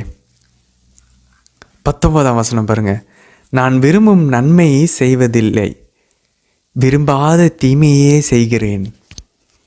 அன்பர்களே, இப்போ இந்த பவுல் இதை சொல்கிறார், ரோமியர் 7:19. நான் விரும்பும் நன்மையை செய்வதில்லை, விரும்பாத தீமையே செய்கிறேன். ஆனால் ஒரு காலத்தில் யூதனாக இருந்தப்போ இப்போ இந்த பவுல் என்ன சொல்கிறாரு, நான் திருச்சட்டத்தின்படி எல்லாம் சூப்பராக செஞ்சுட்டு இருந்தேன், இப்போ அந்த திருச்சட்டத்தின் ஆவி உள்ளே வந்ததுக்கப்புறம் ஐயோ எனக்கு கடவுளுடைய அருள் தேவைப்படுது, இப்போ இந்த சட்டத்தை உண்மையாலுமே கடைப்பிடிக்க என் உள்ளத்தில் என் சிந்தையிலேருந்து எனக்கு உண்மையாலுமே ஆவி தேவைப்படுது, அருள் தேவைப்படுதுன்னு இப்போ உணர்றாரு. நான் விரும்பும் நன்மையை செய்வதில்லை, விரும்பாத தீமையை செய்கிறேன். நம்மளுடைய மனசு லாங்குவேஜ் அப்படியே தெரியுதான் பண்ணலே, நம்மளுடைய தாட்ஸ் எல்லாம் அவர் இங்கே வெளிப்படுத்திகிட்டு இருக்கார். இப்போ நம்ம எல்லாருமே இந்த ஒரு வேறுபாடுக்குள்ளே வரணும் ஒரு நம்ம கிறிஸ்தவ வாழ்க்கையில். ஓகே, அப்போ எனக்குள்ளே வேறு ஒரு லா ஓடிக்கிட்டு இருக்கு பாருங்கள். அவர் சொல்ல பாருங்கள் 20ஆம் வசனத்தில், நான் விரும்புவதை செய்கின்றேன் என்றால் அதை நான் விரும்பாததை செய்கின்றேன் என்றால் அதை நானாக செய்யவில்லை. அன்பர்களே, ஒரு காலத்தில் நம்ம பாவனே தெரியாமல் பாவம் செஞ்சிட்ருப்போம். அதுக்கப்புறம் இப்போ நம்ம பைபிள் வாசிக்கிறதுக்கு அப்புறம் இது நம்ம பாவம்னு தெரிய வருது, அடுத்த ஸ்டேஜ். இப்போ நம்ம என்ன பண்ணுறோம், அதை நான் செய்யக்கூடாதுன்னு நினைக்கிறோம். இப்போ தான் தெரியுது என்னால் செய்யாமல் இருக்க முடியல, என்னில் குடிக்கொண்டு இருக்கும் பாவம் செய்கிறது, என்னோட இருக்கக்கூடிய அந்த பழைய மனித இயல்பு செய்து இப்போ புரிய ஆரம்பிக்குது. ப்ராப்ளம் புரியுதான பந்தங்களே? 28லேருந்து 23 வசனங்கள் பாருங்கள். நான் கடவுளின் சட்டத்திற்கு உள்ளூர மகிழ்ச்சி அடைகிறேன், ஆனால் என் உறுப்புகளில் வேறொரு சட்டத்தை நான் காண்கிறேன். இந்த ரியலைசேஷன் நம்ம வரணும். அப்போ எத்தனை கிறிஸ்தவர்கள் பாருங்கள், முதல்ல அவங்க பாவம் செய்கிறாங்க அப்படின்றது எது பாவனே தெரியல. ஏன்னா பைபிள் வாசிக்கல, அந்த சட்டம் ஆவியாக உள்ள நிரம்பல, அதனால் அவங்களுக்கு பாவனே தெரியாமல் அவங்க பாவத்தோடய வாழ்ந்துட்டுருக்காங்க. இப்போ பாவம் தெரிஞ்சதுக்கப்புறம் தான் பாவம் நமக்குள்ளே உயிர் பெறுது, நம்ம பாவம் செய்கிறோன்னு தெரிய வருது. இப்போ அதை நிறுத்தணும்னு ட்ரை பண்ணுறோம். செகண்ட் ஸ்டெப்பு, ஃபஸ்ட்டு தெரிஞ்சுக்கிறோம், செகண்ட் அது இப்போ தெரிஞ்சதுக்கப்புறம் அது வேண்டாம், நான் செய்யக்கூடாதுன்னு நினைக்கிறேன்.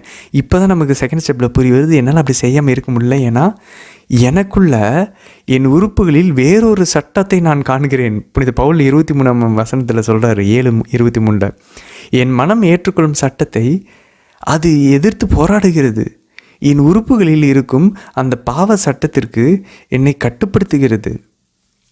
சிம்பிளாக சொல்லணும்னா 25ஆம் வசனத்தில் சொல்ல பாருங்க, சுருங்க சொல்லினேன், என் மனதால் கடவுளின் சட்டத்திற்கு கட்டுப்பட்டு இருக்கும் நானே என் ஊனு இயல்பால் பாவத்தின் சட்டத்திற்கு கட்டுப்பட்டு இருக்கிறேன். சிம்பிள். என் ஆவியில் நான் கடவுளுடைய சட்டத்துக்கு கட்டுப்பட்டு தான் இருக்கிறேன், ஆனால் என்னோடய ஊனு இயல்பில், உடம்புலன்னு சொல்ல வரல அவர், ஊனு இயல்பில். அப்படின்னா அந்த ஒழுங்கற்ற தன்மை நமக்குள்ளே இருப்பாங்க. அந்த ஜென்ம சுபாவத்தை பொறுத்த வரைக்கும் பழைய மனித இயல்பில் நான் பாவத்தின் சட்டத்திற்கு நான் கட்டப்பட்டிருக்கேன், வேறு ஒரு சட்டம் எனக்குள்ளே ஆப்ரேட் ஆகிட்டுருக்கு. இதை நம்ம உணர்றோம் அன்பார்ந்தவர்களே. அதுக்கப்புறம் அதை விட்டு வெளியே வரும்போது தான் முடியலன்னு நமக்கு தெரியுது. நமக்குள்ளே இதை தான் கன்குபிஷன்ஸ் அப்படின்னு சொல்கிறோம். அந்த பாவம் செய்யக்கூடிய அந்த விழுந்து போன இயல்பு, ஒரு ஒழுங்கற்ற தன்மையில் உடலுக்கு இன்பம் தேடுறது, அதிகாரம் வேணும்னு தேடுறது, பணம் வேணும்னு தேடுறது, அதுக்கப்புறம் பெருமை, வீண் பெருமையை தேடுறது, ப்ளஷர், பவர், வெல்த், ஆனர், இந்த நாளும் நம்ம ஒழுங்கற்ற நிலையில் டிஸார்டர்டாக அதிகமாக தேடுறோம். இதுதான் புனித தாமஸ் ஆக்வினா சொல்கிறார். அப்போது ஞானஸ்தானம் பெற்றதுக்கப்புறம் இந்த பாவம் கழுவப்பட்டுச்சுன்னா ஜென்ம சுபாவம், அந்த கன்குபிஷன்ஸ் உள்ளே இருக்குது, அது நம்மளை ஆண்டு கொண்டிருக்குது. அது ஒரு சட்டமாக நம்ம ஊனியல்பில் செயல்பட்டுருக்கு. இதை தான் நம்ம க்ரூசிஃபை பண்ணணும். இதை தான் சிலுவையில் ஆண்டவரோட நான் அறையப்பட்டிருக்கிறேன்னு புனித பவுல் சொல்கிறார். என் பழைய மனிதக்குரிய இயல்பை நான் சிலுவையில் குரூசிஃபை பண்ணியிருக்கேன்னு அதான் நம்ம பின்னாடி நாளைக்கு வாசிப்போம். ரோமர் 8 2ஆம் வசனத்திலும் 13ஆம் வசனத்திலும் ஒரு ஆன்சர் கொடுக்குறாரு பாருங்கள். ரோமர் 13 இதை செய்யணும்னு சொல்லிட்டாரு.